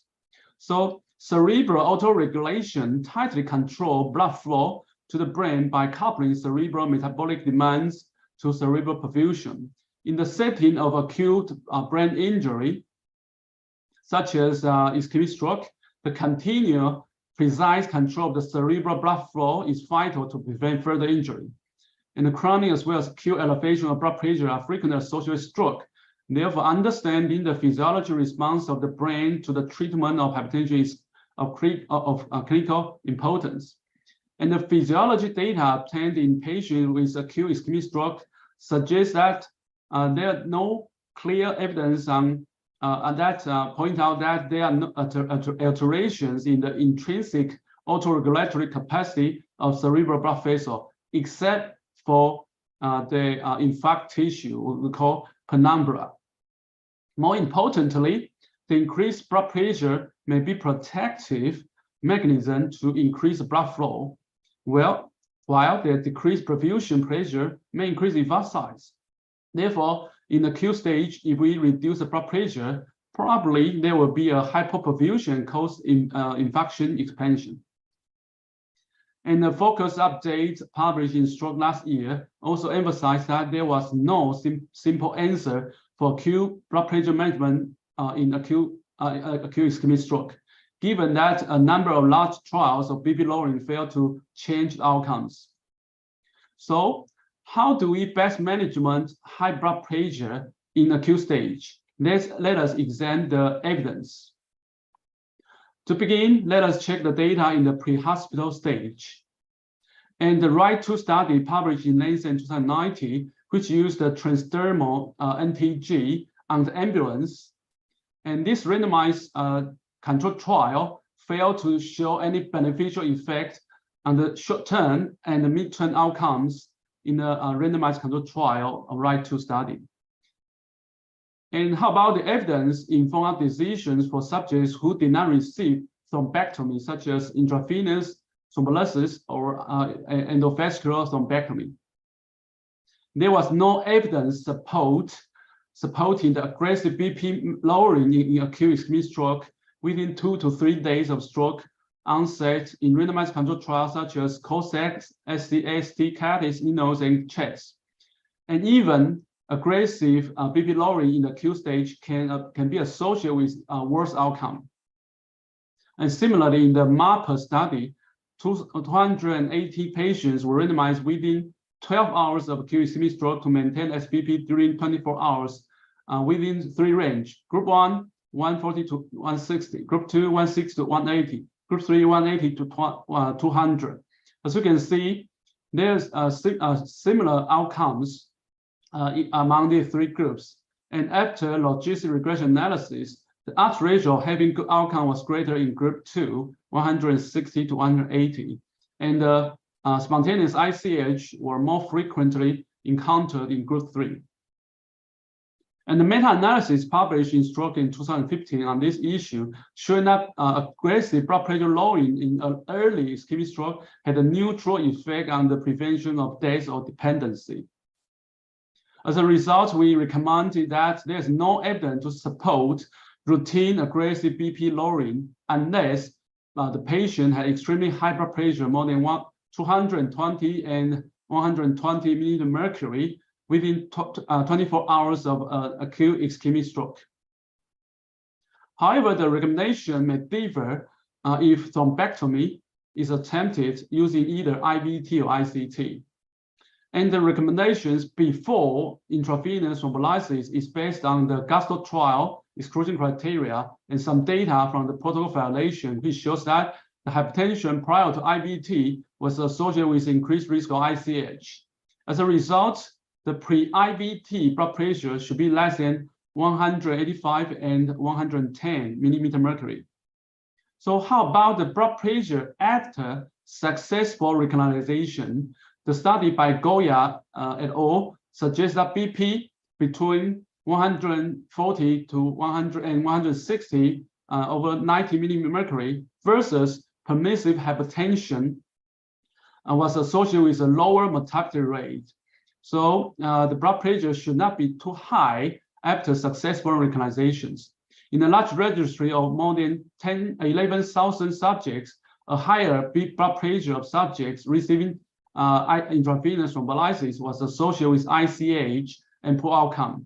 Therefore, the blood pressure should be within the range between 140 to 160 from this registry. And lower blood pressure after IVT randomized control trial in Enchanted study, and which targeting at blood pressure at 130 to 140 did not improve all the outcomes of acute ischemic stroke patients less than 60 hours after IVT. As a result, in acute ischemic stroke undergoing IVT, a blood pressure greater than 180 and 105 is associated with increased risk of ICH and poor clinical outcome. And lowering blood pressure less than to a range around 140 to 150 or 160 may be possible to reduce the further future risk of ICH, but it will not result in improved functional outcomes. So let us move on to the subjects undergoing endovascular thrombectomy, EVT. So similarly, the blood pressure recommendations before endovascular thrombectomy is based on the RCT exclusion criteria. In recent years, 5 of the 6 major EVT clinical trials, such as REFAST, SWIFT, Extend, THRACE, MR, CLEAN, DOM, they all adopted the exclusion criteria of 185 and 110. And the study suggests that the blood pressure greater than 185 and 110 is not recommended. But until more clear evidence supports other blood pressure target, the blood pressure control should be comparable to those for IVT, and it is a reasonable approach to adopt a similar the target labels for both IVT and EVT. So how about the blood pressure during the EVT? There are some observational studies conducted to demonstrate the effect of BP reductions and the functional outcomes.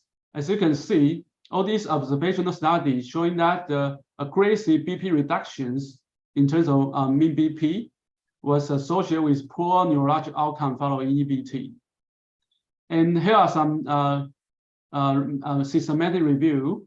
And this review published in Stroke in 2019 suggests that the EVT under general anesthesia showing that the effects of the blood pressure reduction caused by anesthesia are associated with a poor prognosis.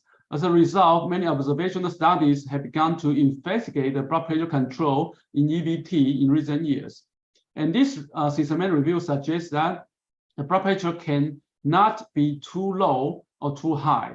So we recommend that for patients undergoing EVT, it is reasonable to avoid the decrease in mean arterial blood pressure by over than 40%.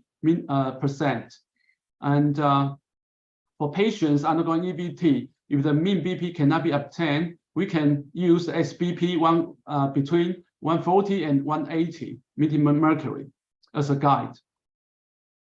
And the Society of Neuroscience, Neurointerventions Surgery, and Neurocritical Care Society issued a joint consensus statement on anesthesia for intraarterial management of acute ischemic stroke in 2014.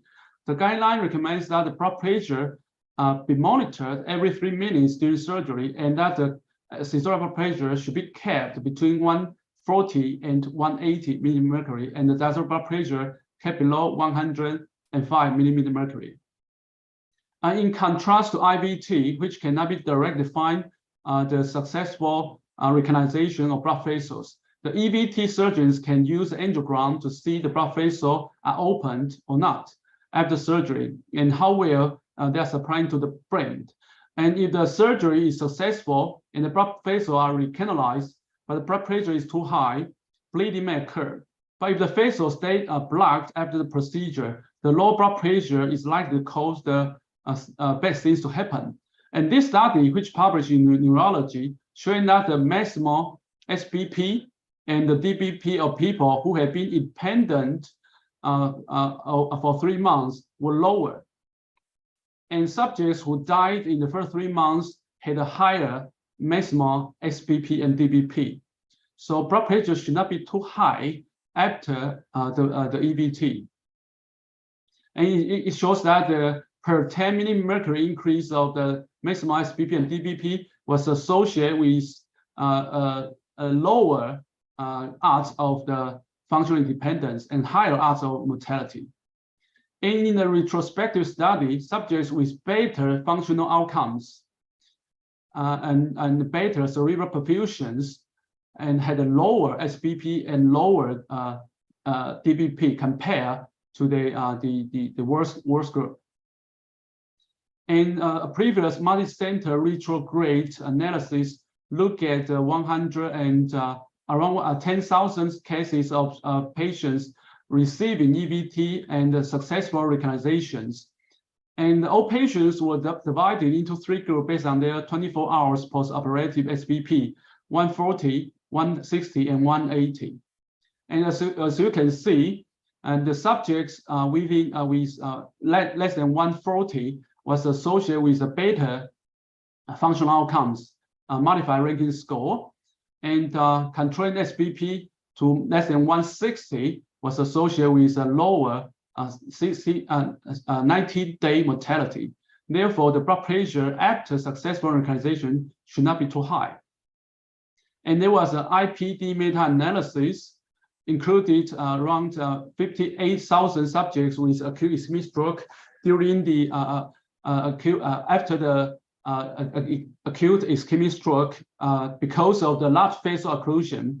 And this paper published in Neurology 2022 suggested that every 10 millimeter mercury increase in the first 24 hours after EVT was associated with 20% of the increase in ICH, 14% increase in early neurologic deterioration, 15% increase in 3 months all-cause mortality, and 13% increase in the favorable functional outcomes. And more importantly, whether recognition or not, they did not modify the treatment effects.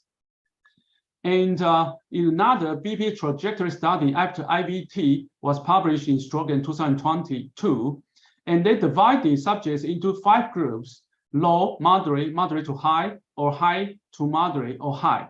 And as you can see in this figure, with the blood pressure in high group, the functional outcomes is worse. The TICI, the cerebral perfusion, is worse. So subjects in the high BP group had a larger proportion of poor cerebral perfusion, and also higher odds of unfavorable 90-day functional outcomes, unfavorable the risk of ICH. And after these observational studies, we recognize that randomized controlled trial are needed. And in a study published in Taiwan, lower mean, maximum, and SD value and of systolic and diastolic blood pressure observed in the first 6 hours after EVT were independently associated with functional independence.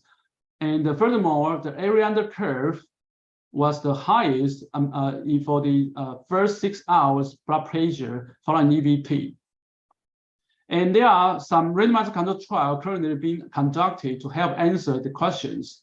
And of them, BP target has just been published, in which the acute ischemic stroke patients after successful EVT were randomized into 2 groups with SBP targeted at 100 and between 100 and 130, and 130 to 185.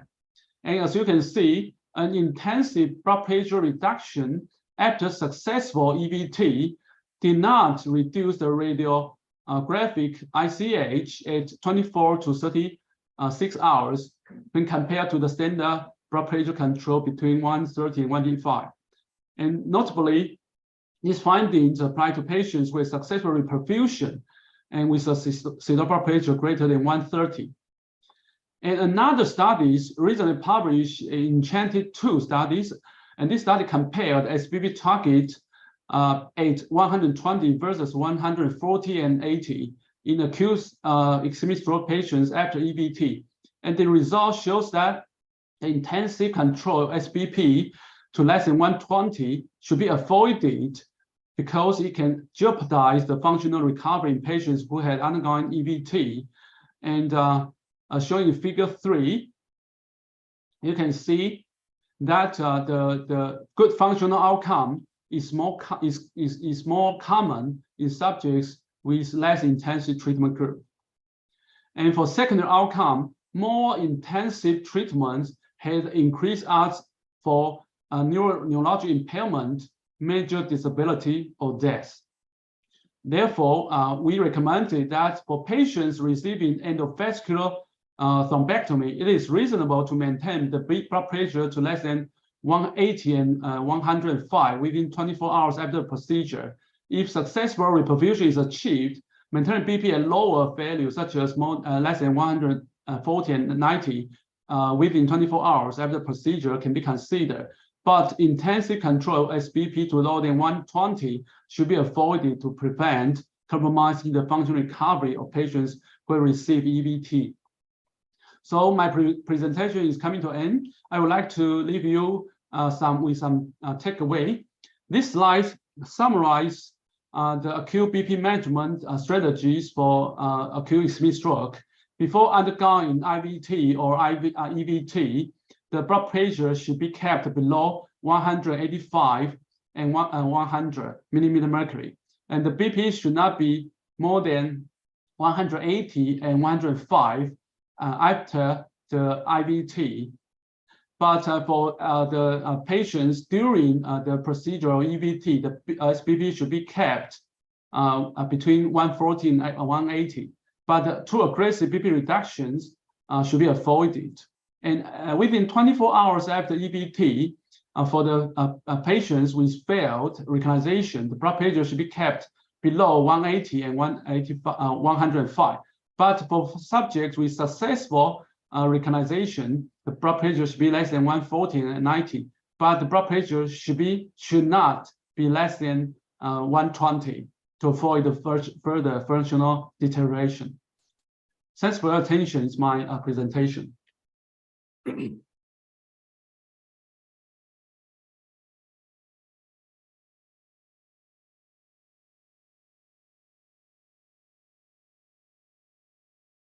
Is there any questions from the audience?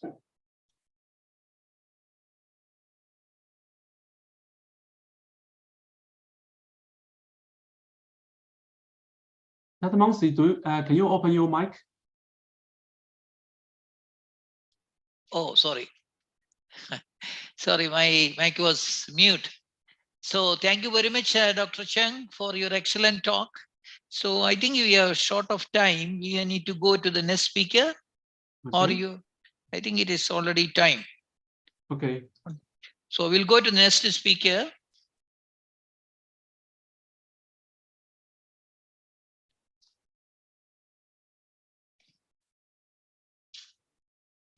Okay, let's welcome Dr. Natarajan. Yeah. Dr. Natarajan is a professor and head of the EP divisions and the Emerita Institute of Medical Science in India. So his topic will be the hypertension management in the elderly and very elderly, the implications of high-beat, sprint, and step trials. Let's welcome Dr. Natarajan. Thank you. Can you hear me? Yes. Okay. Let me share my screen.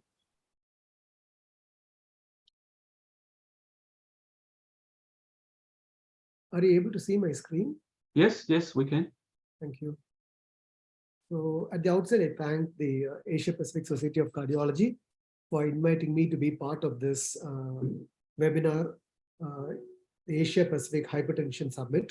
And I also thank Professor Vijay Ban, the President of the Cardiology Society of India, for having nominated me as a representative from the Cardiological Society of India. So in the next 15 to 20 minutes, let us talk about hypertension management with reference to the elderly, that is more than 65 years, and the very elderly, more than 80 years, and the implications of these three relatively recent trials, the HIVET, the SPRINT, and the STEP trials. So that is the map of India in the global map. That is India. I belong to a state called Kerala in the very south of India. And this is my institution, Amrita Institute of Medical Sciences, Cochin, in Kerala in South India. So we'll go through the following points. What are the risk factors and the pathogenesis of hypertension with particular reference to the elderly, the contribution of hypertension to cardiovascular and stroke risk, What are the problems specific to hypertension in the elderly population? What is the impact of antihypertensive treatment in the elderly patients? What were the earlier concerns? The earlier concerns were that if you aggressively treat hypertension in the elderly, the stroke risk may come down, but there is an increase in the overall mortality. So the benefits in terms of stroke reduction is blunted by the overall mortality, which was a significant concern many years ago. So people were worried to treat patients with hypertension, particularly in the very elderly population. What are the benefits of stroke prevention with control of BP in the elderly? Newer randomized trial data confirming the benefits of BP control in the elderly population, that is the HIVET, the SPRINT and the STEP trials, which is the very purpose of this particular session. And what are the guidelines and recommendations? So we'll address these points one by one in the next 15 minutes. What about the prevalence and pathogenesis of hypertension in the elderly? As age advances, there is a proportionate increase in the incidence of hypertension, as low as 8% in 20 to 34, as high as 75%, both affecting men and women above the age of 75. There is an increase in the incidence of hypertension with age. Pathogenesis of hypertension in the elderly, age itself is a very high risk factor. Age increases arterial stiffness, which in turn increases systolic blood pressure, which causes left ventricular hypertrophy, diastolic and systolic heart failure. Increasing the systolic pressure contributes to atherosclerosis, with coronary artery disease, cerebrovascular disease, aortic aneurysm, dissection, so on and so forth, and also increases the incidence of chronic kidney disease and renal insufficiency. So these are some of the pathogenetic mechanisms of systolic hypertension in the elderly and the clinical consequences. The central aortic pressure as age advances increases. If you look at the central aortic pressure as in the age group 24, it is much lesser as opposed to age 68, where the central aortic pressure increases. So the central aortic pressure increases as a factor with advancing age.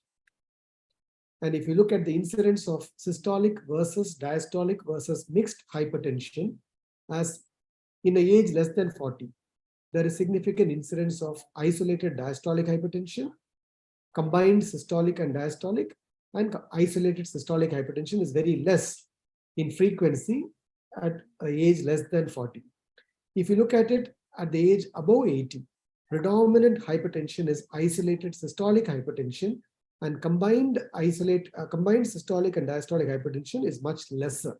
So isolated systolic hypertension is a problem one has to consider when we deal with elderly age group of patients.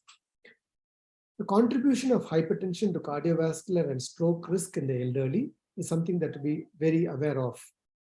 This shows that the Asia-Pacific cohort studies collaboration, the prospective studies collaboration, all tell you that as systolic blood pressure increases, so is the hazard ratio of stroke. So the stroke risk increases as the systolic hypertension increases in magnitude. So increased incidence of hypertension more than 65 years contributes to stroke risk, atrial fibrillation, heart failure, chronic kidney disease, and dementia. And moreover, hypertension in the elderly is associated with an accelerated decline in the overall health status and also contributes to frailty in the elderly population. The classification of hypertension, the age plays a vital role when decisions are made regarding treatment and target BP, taking into account factors that are specific to the elderly population. There are no definitions per se to take into account the age of the population. The definitions are still the same, whether you're dealing with a younger population or an earlier population. However, age has a direct bearing on the way we treat hypertension in the elderly population. What are the risks and threats of treating hypertension in the elderly population? Why are we so concerned about treating hypertension in the elderly? Because there are some perceived risks and threats of treating hypertension in the elderly. Particularly, orthostatic hypotension is a potential problem in the elderly population.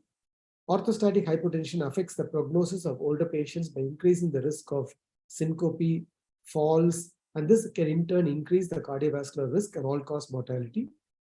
When treating hypertension in the elderly, antihypertensive therapy should be carefully titrated taking into account the BP in the standing position, which should be part of the standard evaluation of patients in the older age group, more so when they are very frail as well. So orthostatic hypotension is a very important problem in treating hypertension, specifically in the elderly population. And in particular, autonomic dysfunction, which happens in diseases like Parkinsonism, diabetes, and frailty, should be carefully considered in order to avoid orthostatic hypotension. And concomitant diseases like aortic valve stenosis, heart failure, atrial fibrillation, reduced renal function, endocrine diseases like thyroid disease, and associated polypill therapy also contributes to orthostatic hypotension when treating patients in the elderly population. All of us are quite aware of the concerns regarding the J-curve for benefits versus harms of antihypertensive therapy. As the systolic BP, as the diastolic blood pressure comes down, you have a lot of benefits in terms of survival. But if you bring the diastolic pressure to very low levels, there is an increase in the mortality. This is true also of systolic blood pressure. As the systolic blood pressure comes down from 180 to 140, there is improvement in survival. But as the systolic blood pressure drops below 140, there is an increase in the mortality. So this J curve is particularly relevant when you deal with elderly patients with hypertension. Orthostatic hypotension is a problem of elderly patients, and comorbidities and frailty contribute to functional decline. And this study clearly shows that orthostatic hypotension is a major problem which contributes to acceleration of dementia in the elderly population. What is the impact of treatment of hypertension in the elderly? The stroke risk versus the mortality risk, the paradox. As the stroke risk comes down with treatment of hypertension in the elderly, there is a paradoxical increase in the mortality as shown in previous studies. If you look at the Indana group study, which was published in the Lancet in 1999, if you look at the treatment benefits of stroke, the stroke significantly comes down with treatment of hypertension. So antihypertensive treatment reduces the risk of stroke. But if you turn the tables and look at the mortality risk with hypertension, the mortality is not better. With hypertension, the mortality is not better. So though the stroke risk comes down, the mortality risk does not. In fact, it paradoxically goes up, as was shown in the Indana group, which is a very old trial, about 25 years old study. If you look at the more recent, we are going to talk subsequently about the HIVET trial, which is hypertension in the very elderly population. If you look at the pilot study of the HIVET study, this was published in 2013. If you look at the conclusions of this pilot study, the preliminary results support the need for continuing the main HIVET trial. It is possible that the treatment of 1,000 patients for 1 year may reduce stroke events by 19, of which 9 is non-fatal, but may be associated with 20 extra non-stroke deaths. This is a very important information which was made out in the pilot study. You may reduce the incidence of stroke, but you have to be careful about the increase in the mortality risk with antihypertensive treatment, was the in conclusion of the HIVET pilot study. And if you look at the comparison of all these trials at this particular stage, the stroke events definitely comes down with treatment. However, the total mortality and the cardiovascular mortality was higher with treatment. So we have a paradox of reduction in stroke, but an increase in the mortality when you treat hypertension in the elderly population way back in these studies, which were published in 1999 and 2003. So antihypertensive therapy in the elderly may reduce the risk of stroke, but with the possibility of increasing the risk of death. Whether treatment of hypertension in the elderly population is beneficial was unclear at this time. So now let us answer the final question. Is the treatment of hypertension in the elderly patients truly beneficial in today's time? We have few landmark studies on the treatment of hypertension in the elderly population, which is the primary focus of this particular talk. The HIVET study, which is treatment of hypertension in patients more than 80 years of age, versus placebo, which was published in New England Journal in 2008. Then the SPRINT research group, which is a comparison of intensive versus standard blood control which significantly recruited elderly population, which was published in 2015, again in the NEJM, and the more recent, the STEP study group, which is a Chinese study, a trial of intensive versus a standard BP control in older patients with hypertension, which was published a couple of years ago. So let us look at these trials a little more carefully. The HIVET study, published in 2018, involved patients more than 80 years of age, mean age of 83.6, 3,845 patients, involving Europe, China, Australasia, and Tunisia, the mean follow-up of 1.8 years. The standard release diuretic indapamide 1.5 milligram or placebo was the initial treatment. And if the blood pressure is still not controlled, ACE inhibitor perindopril, either 2 milligram or 4 milligram, was subsequently added. Mind you, this is a placebo-controlled trial. So this drug versus placebo. And what was the target blood pressure? 150 by 80. The primary endpoint was fatal or non-fatal stroke. If you look at the systolic blood pressure, this is in the placebo group. This is the active treatment group. There is a significant fall in the systolic blood pressure as well as in the diastolic blood pressure in this particular trial with a combination of indapamide plus minus perindopril. And what was the outcomes? If you look at fatal or non-fatal stroke, there was a significant benefit in the active treatment group. Death from any cause, again, significant benefit. Death from cardiovascular causes, again, there is a lot of benefit from the active treatment group. And death from stroke, that again was significant. Death from stroke was not significant, but then death from stroke also was significant with a hazard relative risk of about 39%. So 30% reduction in non-fatal or fatal stroke, 21% relative risk reduction from all-cause mortality, and death from stroke was less by a relative risk reduction of 39%. All these were significant benefits. So we understand from this HIVET trial that even in the elderly population, targeting a blood pressure of 150 by 80 with antihypertensive treatment is quite beneficial. And heart failure also was significantly lesser, 64% relative risk reduction of heart failure. Moving on to the SPRINT study, which was published in 2015. This is a randomized controlled trial of intensive versus standard BP control in patients with systolic BP of 130 plus high cardiovascular risk, but without diabetes. This was in patients more than 50 years of age. 9,000 odd patients were recruited. The mean age was 67. So it addresses the question that whether BP control is useful in elderly population. 28% of the patients were more than 75 years of age. In the intensive arm, the systolic BP target was less than 120. And in the standard treatment arm, the systolic BP target was less than 140. And the primary composite endpoint was MI, other acute coronary syndrome, stroke, heart failure, death from cardiovascular causes. The trial was prematurely stopped after a median follow-up of 3.26 years because of a significantly lower rate of primary composite outcome in the intensive treatment arm. The intensive treatment arm was significantly beneficial as compared to the standard treatment arm. So the trial was stopped after 3 years. If you can look at the mean systolic BP in the standard treatment arm, 136 versus 121.4 in the intensive treatment arm. If you look at the primary outcome, the intensive treatment arm was significantly beneficial, 25% relative risk reduction. Death from all cause, 27% relative risk reduction, both were statistically significant. So we understood that intensive treatment from the HIVET trial, we understood that 150 by 80 itself is beneficial. If you further reduce the blood pressure to more intensive levels, you have significant difference in both primary outcome as well as all-cause mortality.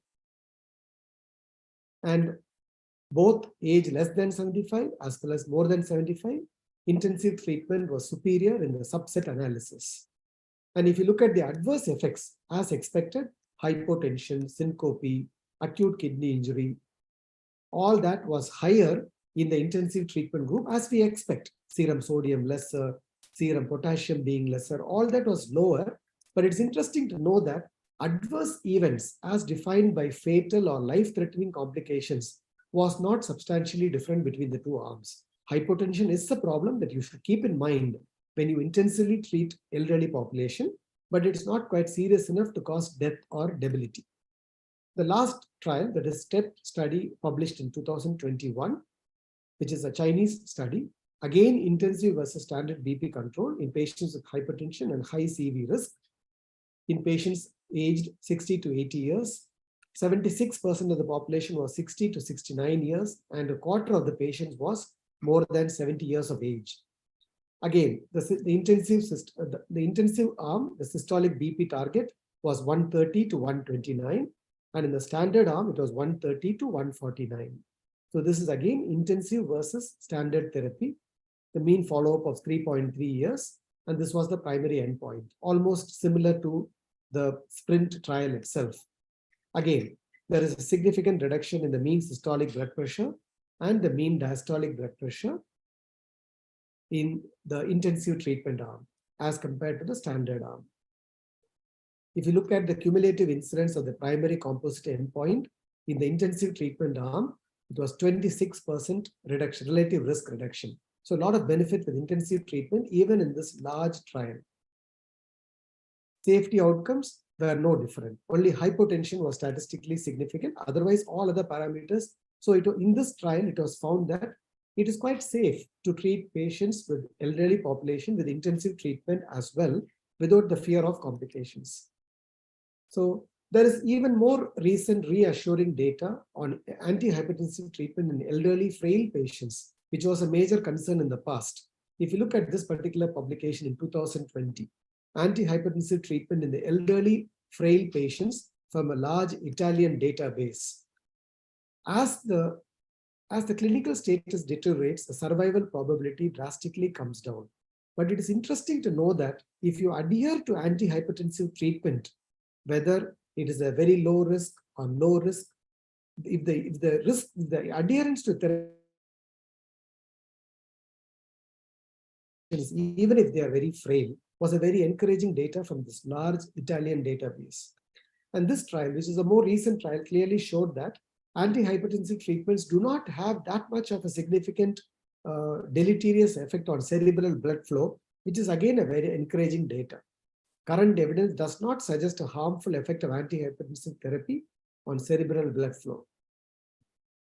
So what about the guidelines? All guidelines clearly say that the targets can be as low as 120 to 130, even in the elderly population, whether it is AHA, whether it is ESC. If you look at the ESC data, the treatment target, the treatment threshold is 160 systolic and more than 90 diastolic target, even in patients more than 80.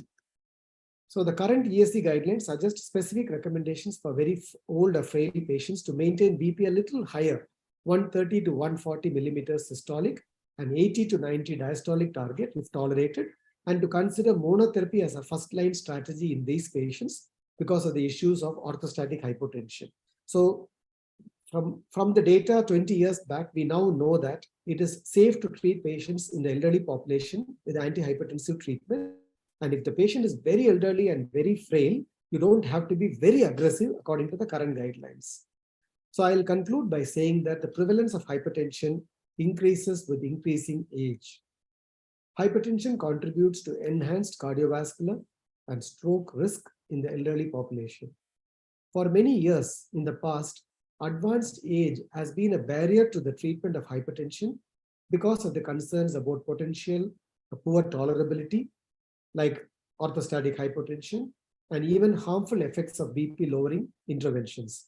This approach is not appropriate because newer evidence from the randomized controlled trials that we discussed in detail, the Harvard study of 2008, the SPRINT in 2015, and the STEP study in 2021, has clearly shown that in old and very old patients, antihypertensive treatment substantially reduces cardiovascular morbidity, as well as all-cause and cardiovascular mortality as well. Thank you for your kind attention.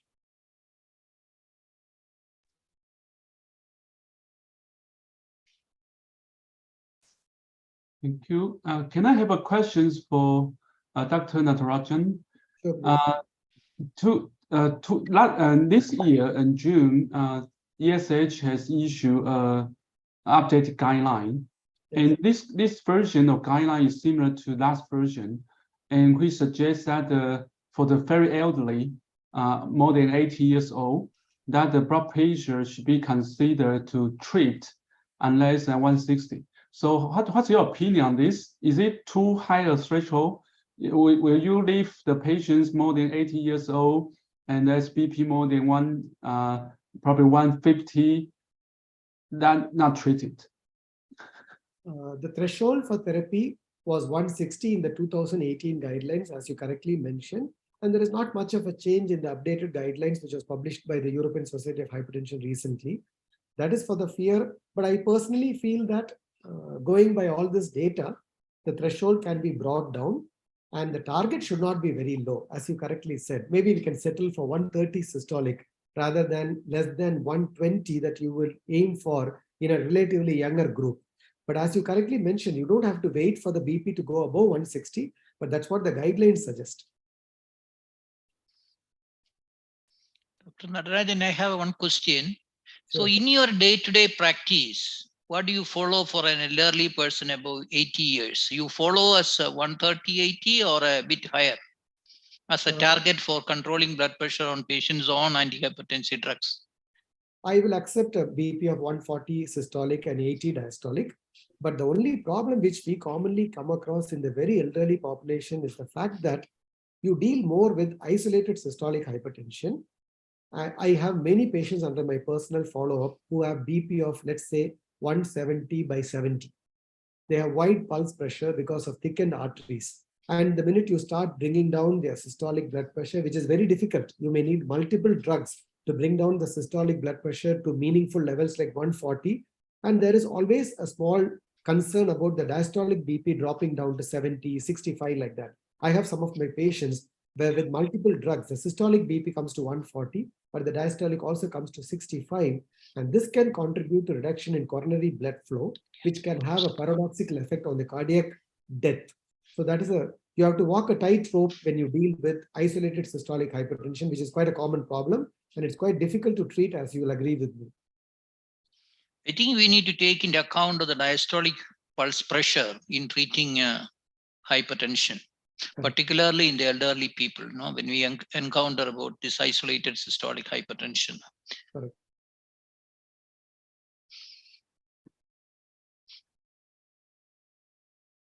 Dr. Chung, if no more questions, shall I conclude?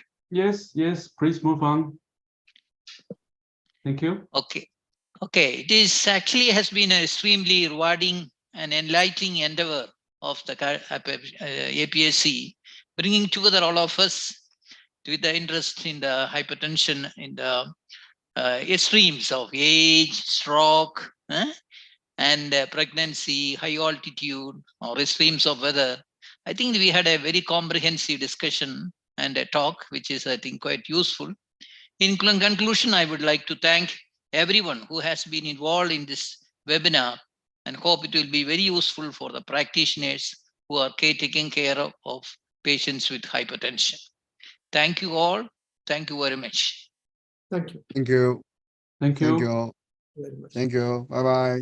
Bye-bye. Thank you all. Thank you. Thank Good evening. you. Thank you. Yeah. Thank you. Thank you. Bye. Bye-bye. Bye. Bye-bye.